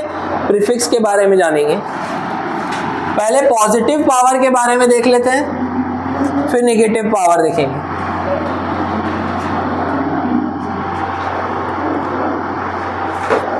तो बेटा कॉलम जैसे बनेगा, इधर रहेगा मल्टीपल। मल्टीपल मतलब 10 का पॉजिटिव पावर, और आगे जब हम देखेंगे नेगेटिव पावर उसके लिए सब मल्टीपल लिखेंगे। क्या लिखेंगे? सब मल्टीपल। तो अभी हम 10 का पॉजिटिव पावर देख रहे हैं, उसका प्रीफिक्स क्या होगा वो देख रहे हैं, और उसका सिंबल देखेंगे। ठीक है,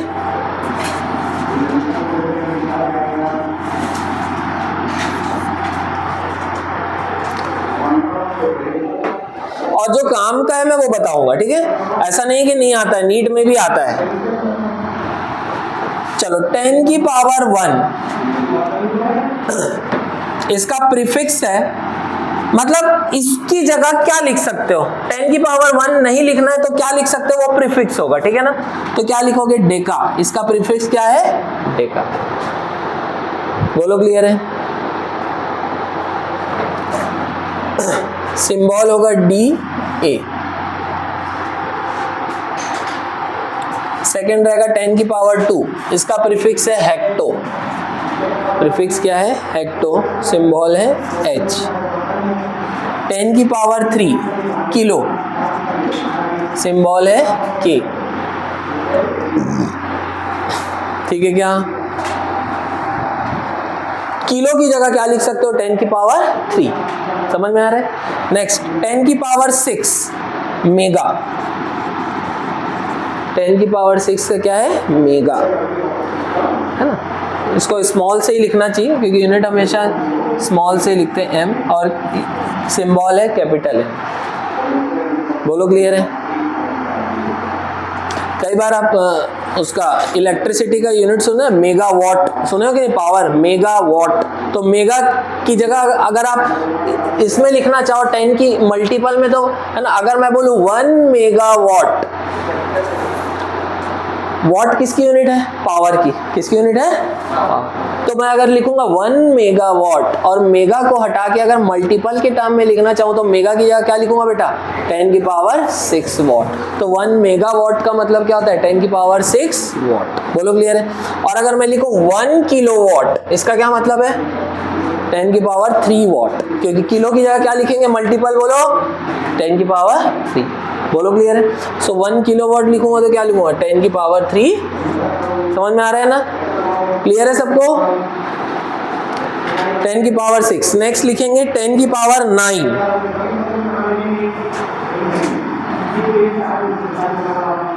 MB, मेगाबाइट में अपने को MB समझ रहे हो ना? मेगाबाइट सुने हो ना आप लोग?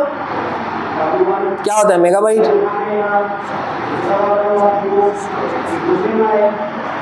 चलो इसमें क्या आ जाएगा? 10 की पावर 9 में गीगा,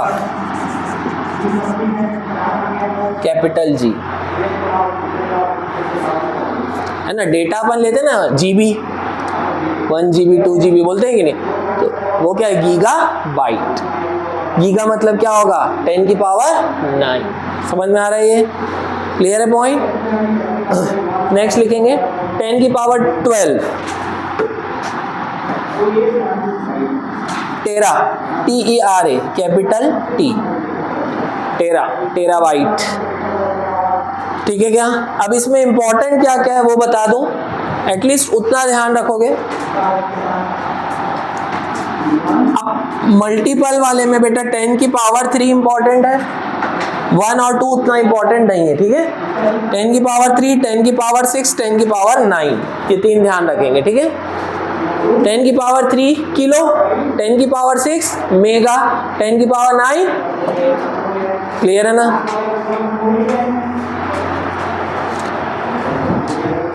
ठीक है यहाँ तक? क्या किसी को डाउट है क्या यहाँ तक? सब क्लियर है? नेक्स्ट लिखेंगे बेटा, अब अभी मल्टीपल देखा, अब लिखेंगे सब मल्टीपल, प्रीफिक्स और सिंबल। सब मल्टीपल कॉलम बना लेंगे, फिर से अलग कॉलम बनेगा, गैप करके बनाएंगे। ठीक है, कंजूसी नहीं करेंगे। नोट्स को ना अच्छा मस्त स्पेस दे देके बनाना। ठीक है, एक कॉपी की जगह 2 लगेगी, कोई प्रॉब्लम नहीं है। ठीक है, अगर वही बनाओगे ना तो पढ़ने में मजा नहीं आता है। या अगर आपको कुछ एडिट करना है या कुछ रिमार्क देना है, कुछ मार्किंग करना है, तो वही होगा तो मजा नहीं आएगा। थोड़ा अच्छा बड़ी बड़ी राइटिंग में लिखो और थोड़ा गैप दे के लिखना। तो सब मल्टीपल सब मल्टीपल का मतलब होगा कि 10 का क्या होगा, नेगेटिव पावर, ठीक है, 10 की पावर -1, पहला है सब मल्टीपल 10 की पावर -1। बोलो क्या बोलते हैं इसका प्रीफिक्स, अभी बताया था, डेसी बताया था, 10 की पावर +1 का डेका है, लेकिन 10 की पावर -1 का डेसी, समझ में आया। सो प्रीफिक्स होगा DECI, सिंबल D, सिंबल रहेगा D।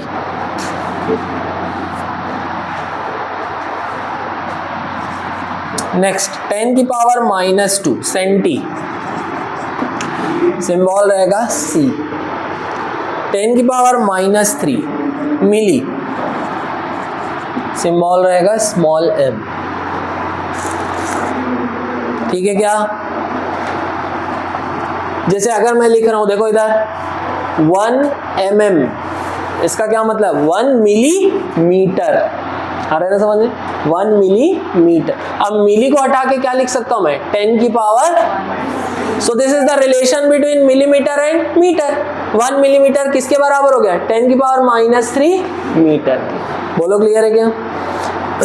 सो 10 की पावर -3। नेक्स्ट है 10 की पावर -6 माइक्रो, इसका सिंबल होता है म्यू, इसको म्यू बोलते हैं, देखो इधर म्यू, ठीक है, माइक्रो।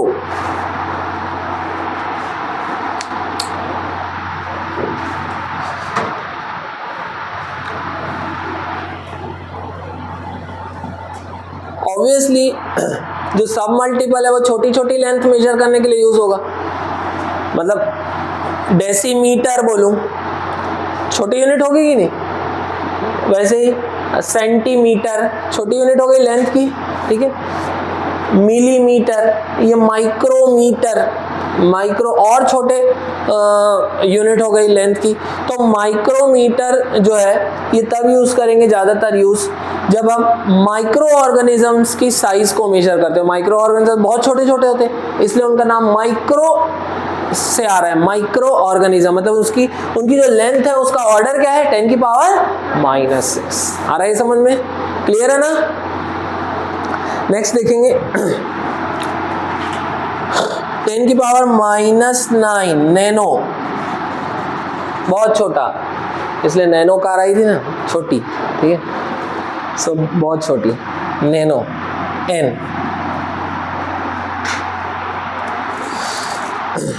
फिर नेक्स्ट आएगा बेटा, नेक्स्ट मैं इधर लिख रहा हूं, चल जाएगा, 10 की पावर -12 पिको,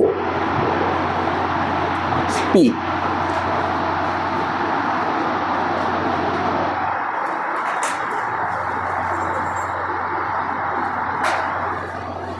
ठीक है।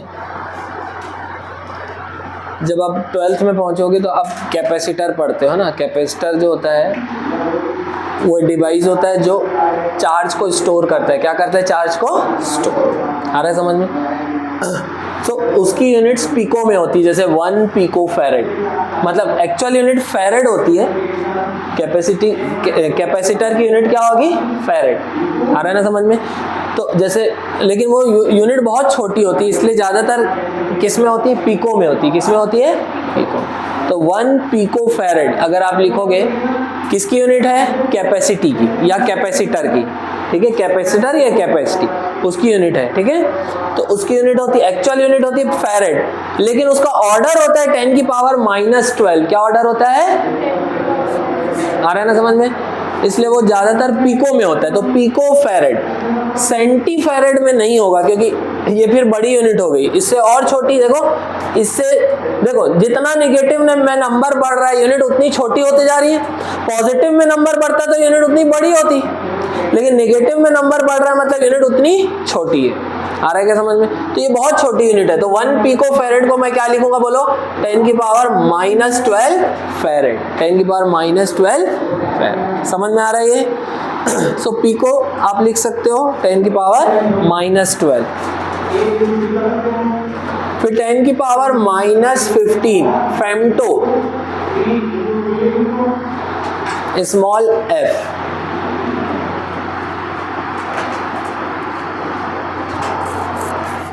ठीक है क्या। जैसे अगर मैं बोलूं 1 फेम्टोमीटर, स्मॉल f किसका सिंबल है? फेम्टो का। और फेम्टो किसके लिख रहे हैं? 10 की पावर -15। तो 1 फेम्टोमीटर इज इक्वल टू 10 की पावर -15। आ रहा है क्या समझ में? तो फेम्टो से आप मेजर करते हो न्यूक्लियस का साइज। किसका? एटम के अंदर क्या होता है? न्यूक्लियस। न्यूक्लियस का जो साइज का ऑर्डर होता है वो क्या होता है? फेम्टो में। किसमें होता है? मतलब 10 की पावर -15 में। बोलो क्लियर है? समझ में आ रहा है? ठीक है, तो ये इसमें इंपॉर्टेंट क्या क्या है बेटा?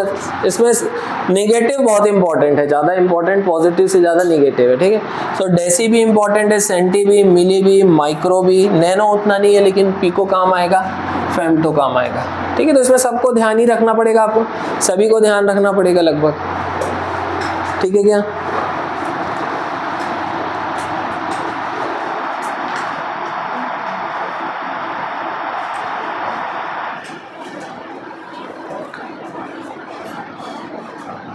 ठीक है, तो डेसी, सेंटी और मिली ये थोड़ा बड़ी यूनिट हो गई, मतलब निगेटिव में थोड़ा सा बड़ी है ना। फिर ये बहुत छोटी यूनिट हो गई, इसकी मदद से आप माइक्रो ऑर्गेनिजम्स के साइज को मेजर कर सकते हो, लेंथ को। ठीक है, फिर पीको से आप कैपेसिटी मेजर कर सकते हो, कैपेसिटर की। फेम्टो से क्या मेजर करोगे? साइज ऑफ न्यूक्लियस, एटम के अंदर जो न्यूक्लियस होता है, ठीक है, उसकी साइज या उसकी लेंथ का जो ऑर्डर होता है वो फेम्टो में होगा। क्लियर है? बाकी सेंटी, मिली और डेसी ये तो नॉर्मल जो हमारे डेली रूटीन के ऑब्जेक्ट्स हैं उनकी लेंथ ये सब में आ जाती है। सेंटीमीटर में भी मेजर कर ले तो मिलीमीटर और डेसीमीटर में भी मेजर हो जाता है। चलो आगे बढ़ेंगे। यहां तक आप लोगों को मल्टीपल, सब मल्टीपल क्लियर हो गया है? कोई डाउट तो नहीं है? ठीक, नेक्स्ट हेडिंग डालेंगे। 7 बज गया। कितने बजे तक है क्लास? 8 बजे? 7। ठीक, थोड़ा और पढ़ लेते हैं। Some common practical units.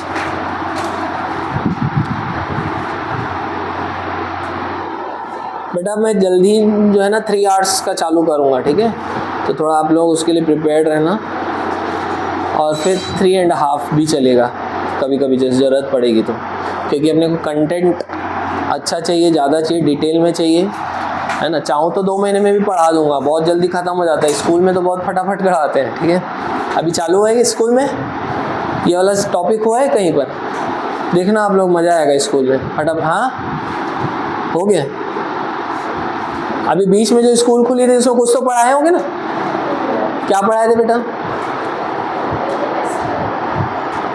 Chemistry में नहीं है टॉपिक, ये तो फिजिक्स में। केमिस्ट्री में है ही नहीं ऐसा टॉपिक। केमिस्ट्री में तो मोल कॉन्सेप्ट से चालू होगा आपका। नहीं बेटा, ये यूनिट्स आप देखो ना, वो एनसीईआरटी उठा के फिजिक्स में, एनसीईआरटी केमिस्ट्री में है ही नहीं है। फिर मोल कॉन्सेप्ट में तो फिर अलग ही चलेगा वो तो उसमें तो सिर्फ मोल में ही ध्यान दोगे। उसमें नंबर ऑफ मोल्स निकालने के फिर अलग अलग तरीके हैं। वेट अपॉन मॉलिक्यूलर वेट करके निकालोगे, है ना। वॉल्यूम अपॉन 22.4 करके निकालोगे। नंबर अपॉन एवोगैड्रो नंबर करके निकालोगे। फिर आयंस का अलग निकालोगे। नंबर ऑफ मोल्स के तो अलग अलग बहुत सारे तरीके हैं। तो वो तो उसमें है ही नहीं, केमिस्ट्री में है ही नहीं। गड़बड़ है ये चीज़। ठीक है, ये सब पढ़े थे इसमें पूरा। हाँ तो ये फिजिक्स का है बेटा, ठीक है। हाँ नहीं, वो एटो करके भी होता है 10 की पावर -18। तो एटो फेटो वो सब कितना करोगे, जो जरूरी है वो मैं करवा रहा हूँ, ठीक है। ये सब आपको नीट में भी काम आएंगे, ऐसा नहीं कि ऐसे ही है, ठीक है। और ये फिजिक्स में है, इतना ध्यान रखना, है ना। चलो आगे बढ़ते हैं। नेक्स्ट लिखेंगे some common practical units. Next heading रहेगी some common practical units. Some common practical units, ये हेडिंग रहेगी, ठीक है। फर्स्ट लिखेंगे फॉर लेंथ। फर्स्ट लिखेंगे फॉर लेंथ। प्रैक्टिकल यूनिट्स फिर से मैं क्या बताया हूं, जो जनरली हम यूज करते हैं। डेली लाइफ में ज़्यादातर जो यूनिट्स यूज होती है वो प्रैक्टिकल यूनिट्स, लेकिन हर प्रैक्टिकल यूनिट का कहीं ना कहीं ऐसा यूनिट या सीजीएस यूनिट से रिलेशन होगा और वो आपको जानना भी चाहिए, ठीक है ना। तो स्मॉल डिस्टेंस की प्रैक्टिकल यूनिट में फर्स्ट आपने क्या लिखा है अभी, फॉर लेंथ लिखा है ना, तो लेंथ में अभी हम पहले स्मॉल लेंथ दिखेंगे, ठीक है, लेकिन उसको अलग से मत करो, अभी लेंथ में ही रहने दो, वो आपको समझ में आ जाएगा, ठीक है। पहला लिखोगे आप लोग फर्स्ट फर्मी, फर्मी FERMI। अभी हम क्या देख रहे हैं, प्रैक्टिकल यूनिट्स, किसकी देख रहे हैं, अभी हम मेन हेडिंग क्या है, जो कॉमन प्रैक्टिकल यूनिट्स है उसमें पहला किसके लिए देख रहे हैं हम, लेंथ के लिए, ठीक है। तो उसमें लेंथ की क्या क्या कौन कौन सी है प्रैक्टिकल यूनिट्स, तो उसमें पहला है फर्मी, डैश करके लिखेंगे, it is used for measuring nuclear size, it is used for measuring nuclear size. Nuclear मतलब सेल के अंदर का वो न्यूक्लियस नहीं बोल रहा हूँ मैं यहाँ पर, मतलब वो वाला न्यूक्लियस नहीं, एटम के अंदर वाला, ये किसकी बात हो रही है, एटम के अंदर वाला जो न्यूक्लियस होता है, जिसके अंदर क्या होता है, प्रोटॉन होता है ना, प्रोटॉन न्यूट्रॉन, और बाकी सराउंडिंग में कौन होता है, इलेक्ट्रॉन, ठीक है। सो न्यूक्लियर साइज को अगर मेजर करना है तो इसकी प्रैक्टिकल यूनिट है फर्मी।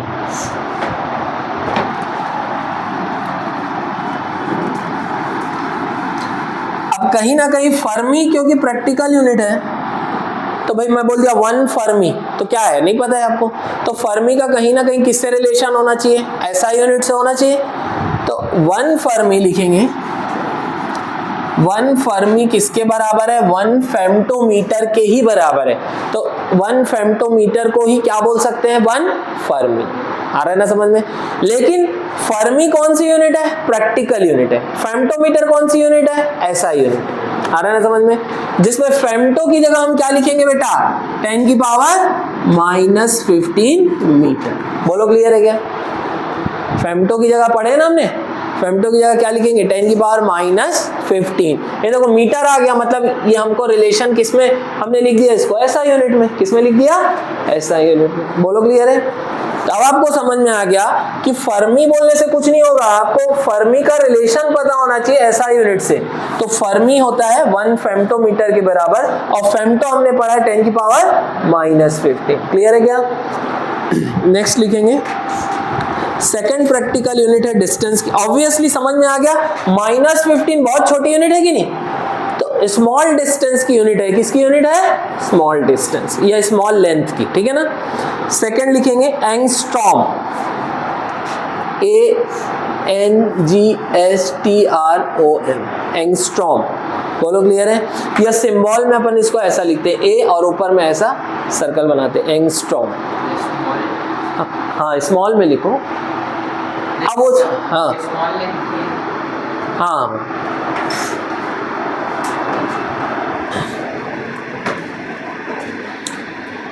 अब ज्यादा एंगस्ट्रॉम फिर से प्रैक्टिकल यूनिट है लेंथ की, किसकी यूनिट है, लेंथ की, लेकिन स्मॉल लेंथ की, किसकी, स्मॉल लेंथ की।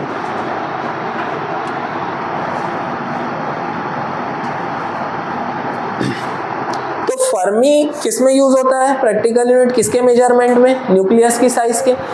एंगस्ट्रॉम जो होता है वो एटॉमिक साइज के लिए मेजरमेंट के लिए यूज होता है, किसके लिए, एटम के, एटम की लेंथ के या एटम की साइज की। क्लियर है ना पॉइंट, बोलो क्लियर है। या फिर कई बार हम एंगस्ट्रॉम से लाइट की वेवलेंथ को भी बताते हैं, किसको बताते हैं, वेवलेंथ। आ रहा है ना समझ में। तो लिखेंगे डैश करके, it is used to express wavelength of light, it is used to express wavelength of light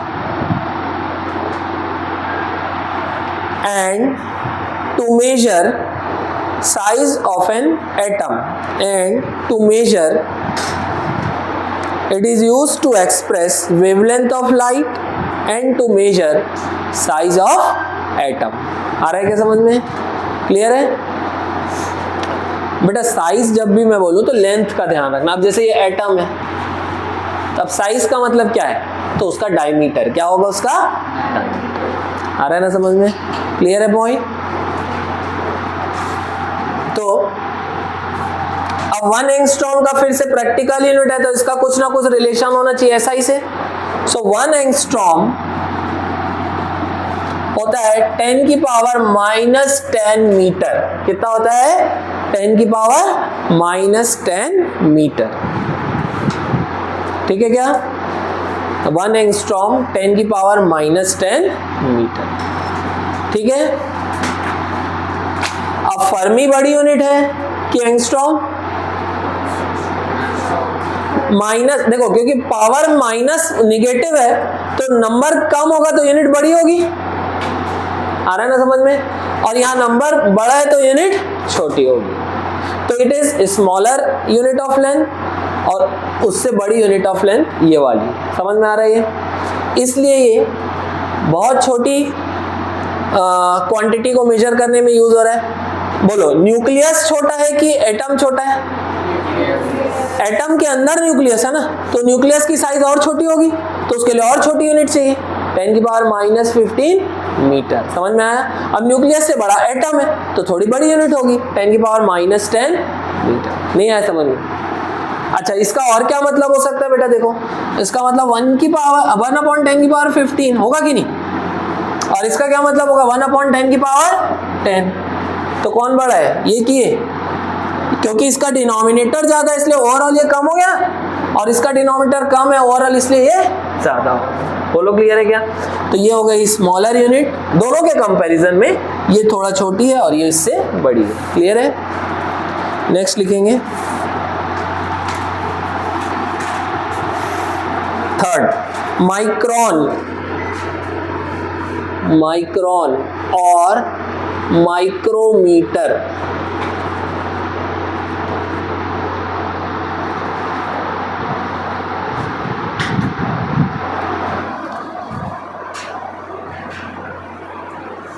dash करके लिखोगे। It is used to measure size of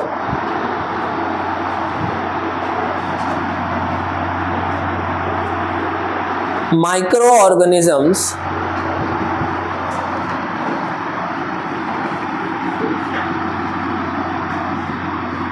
it is used to measure size of microorganisms and colloidal particles। अब colloidal particle क्या होते हैं आप लोग chemistry में detail में पढ़ोगे, है ना। कोलॉइड्स भी बोलते हैं, कोलॉइडल जैसे डस्ट होती है वो सब कोलॉइड्स होते हैं या कोलॉइडल पार्टिकल की कैटेगरी में आते हैं। ठीक है।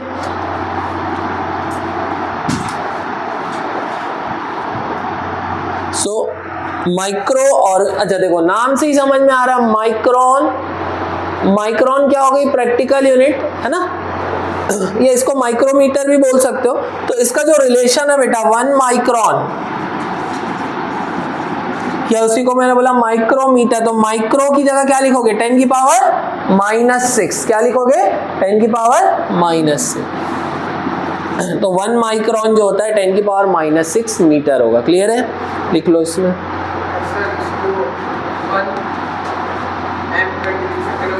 हाँ, 10 की पावर -6 को हटा के 1 म्यू एम भी लिख सकते हो। माइक्रो का सिंबल म्यू होता है ना, जैसे मिली को हटा के क्या लिख सकते हो 10 की पावर -3, वैसे माइक्रो को हटा के क्या लिखोगे 10 की पावर -6। तो 1 माइक्रोमीटर को ही हम माइक्रोन बोलेंगे, प्रैक्टिकली क्या बोलेंगे माइक्रोन। समझ में आ रहा है। नेक्स्ट, अब हम जो आगे यूनिट्स देखने वाले हैं वो लार्ज डिस्टेंस के लिए, तो उसमें नंबरिंग वही चलने दो क्योंकि डिस्टेंस की यूनिट है। कितना हो गया, 3 पढ़ लिए कि 4? 3 हो गया। नेक्स्ट फोर्थ लिखेंगे light year, LIGHT, light year.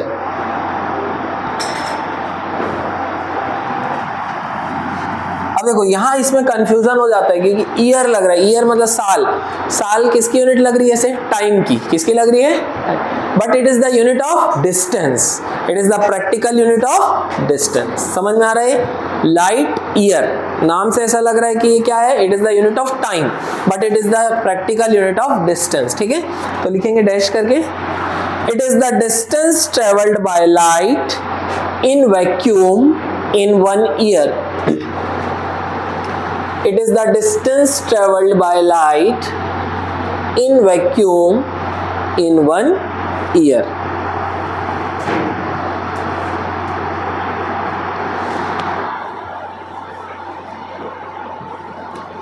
Clear है क्या? लाइट जो है 1 साल में वैक्यूम में जितना डिस्टेंस चलेगी उस डिस्टेंस को हम 1 लाइट ईयर बोलेंगे। बोलो क्लियर है? समझ में आ रहा है ये? क्योंकि लाइट की जो स्पीड है ना वो मीडियम के साथ चेंज हो जाती है। वैक्यूम में लाइट की स्पीड होती है 3 × 10⁸ मीटर पर सेकेंड। बोलो क्लियर है क्या? लेकिन अगर लाइट पानी से ट्रेवल करेगी तो उसकी स्पीड क्या हो जाएगी, कम हो जाएगी, चेंज हो जाएगी, ठीक है। इसलिए वैक्यूम वर्ड यूज करना जरूरी है, ठीक है क्या?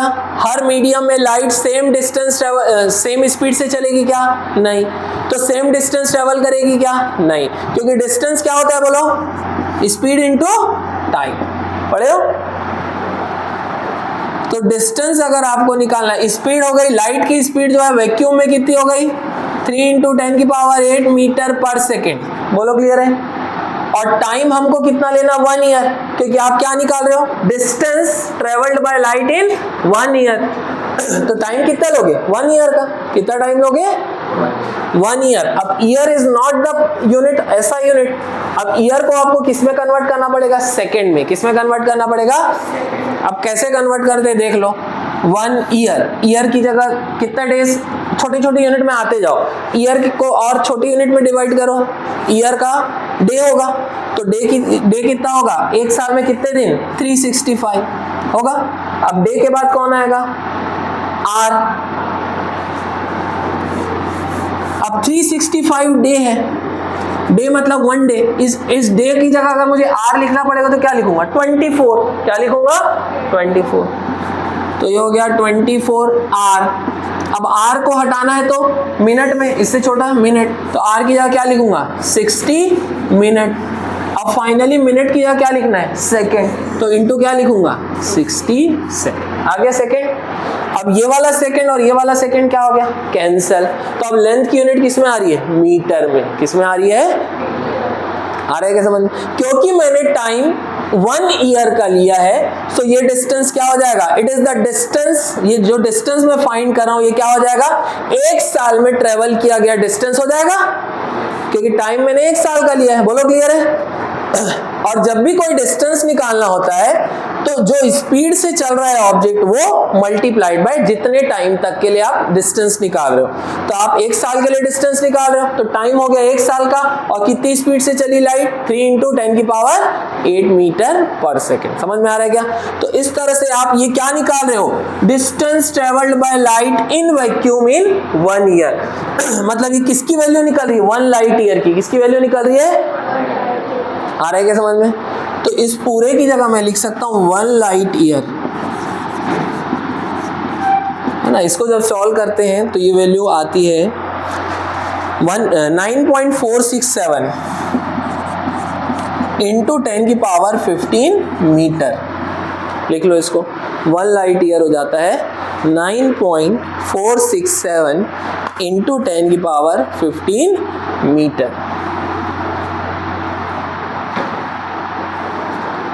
बोलो क्लियर है? बहुत ज्यादा डिस्टेंस है बेटा, है ना, बहुत ज्यादा डिस्टेंस है, इतना तो कोई नहीं पहुंच सकता। अभी की टेक्नोलॉजी में तो हम 0.1 लाइट ईयर का भी डिस्टेंस ट्रेवल नहीं कर सकते, क्योंकि लाइट ईयर बहुत लार्ज डिस्टेंस होगा, ठीक है ना।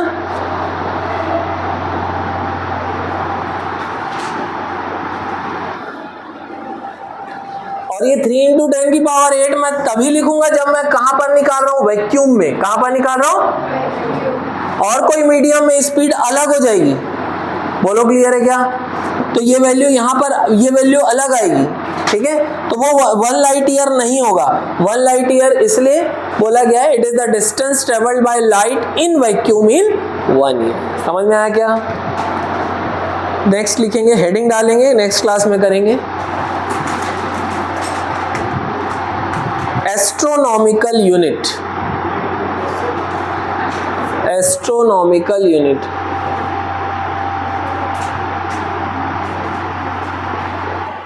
ब्रैकेट में AU, एस्ट्रोनॉमिकल यूनिट। ठीक है, इसको हम नेक्स्ट क्लास में करेंगे। यहां तक आप लोग पढ़ के आइए, जो मैं क्लास में करा रहा हूं उसको डेली घर जाके पढ़ना है। ठीक है, नहीं पढ़ोगे तो कोई मतलब नहीं बेटा, है ना, खाली नोट्स बनते जाएगा, बस रिवाइज आपको डेली करना है। यही चैप्टर में थोड़ा थ्योरी ज्यादा है, ठीक है, लेकिन इसको पहले कर लेंगे, अपना हेडेक खत्म हो जाएगा। ठीक है, आगे अभी न्यूमेरिकल आएगा सेकंड, मतलब अगली क्लास से, नेक्स्ट क्लास में तो नहीं आएगा, थ्योरी ही चलेगी।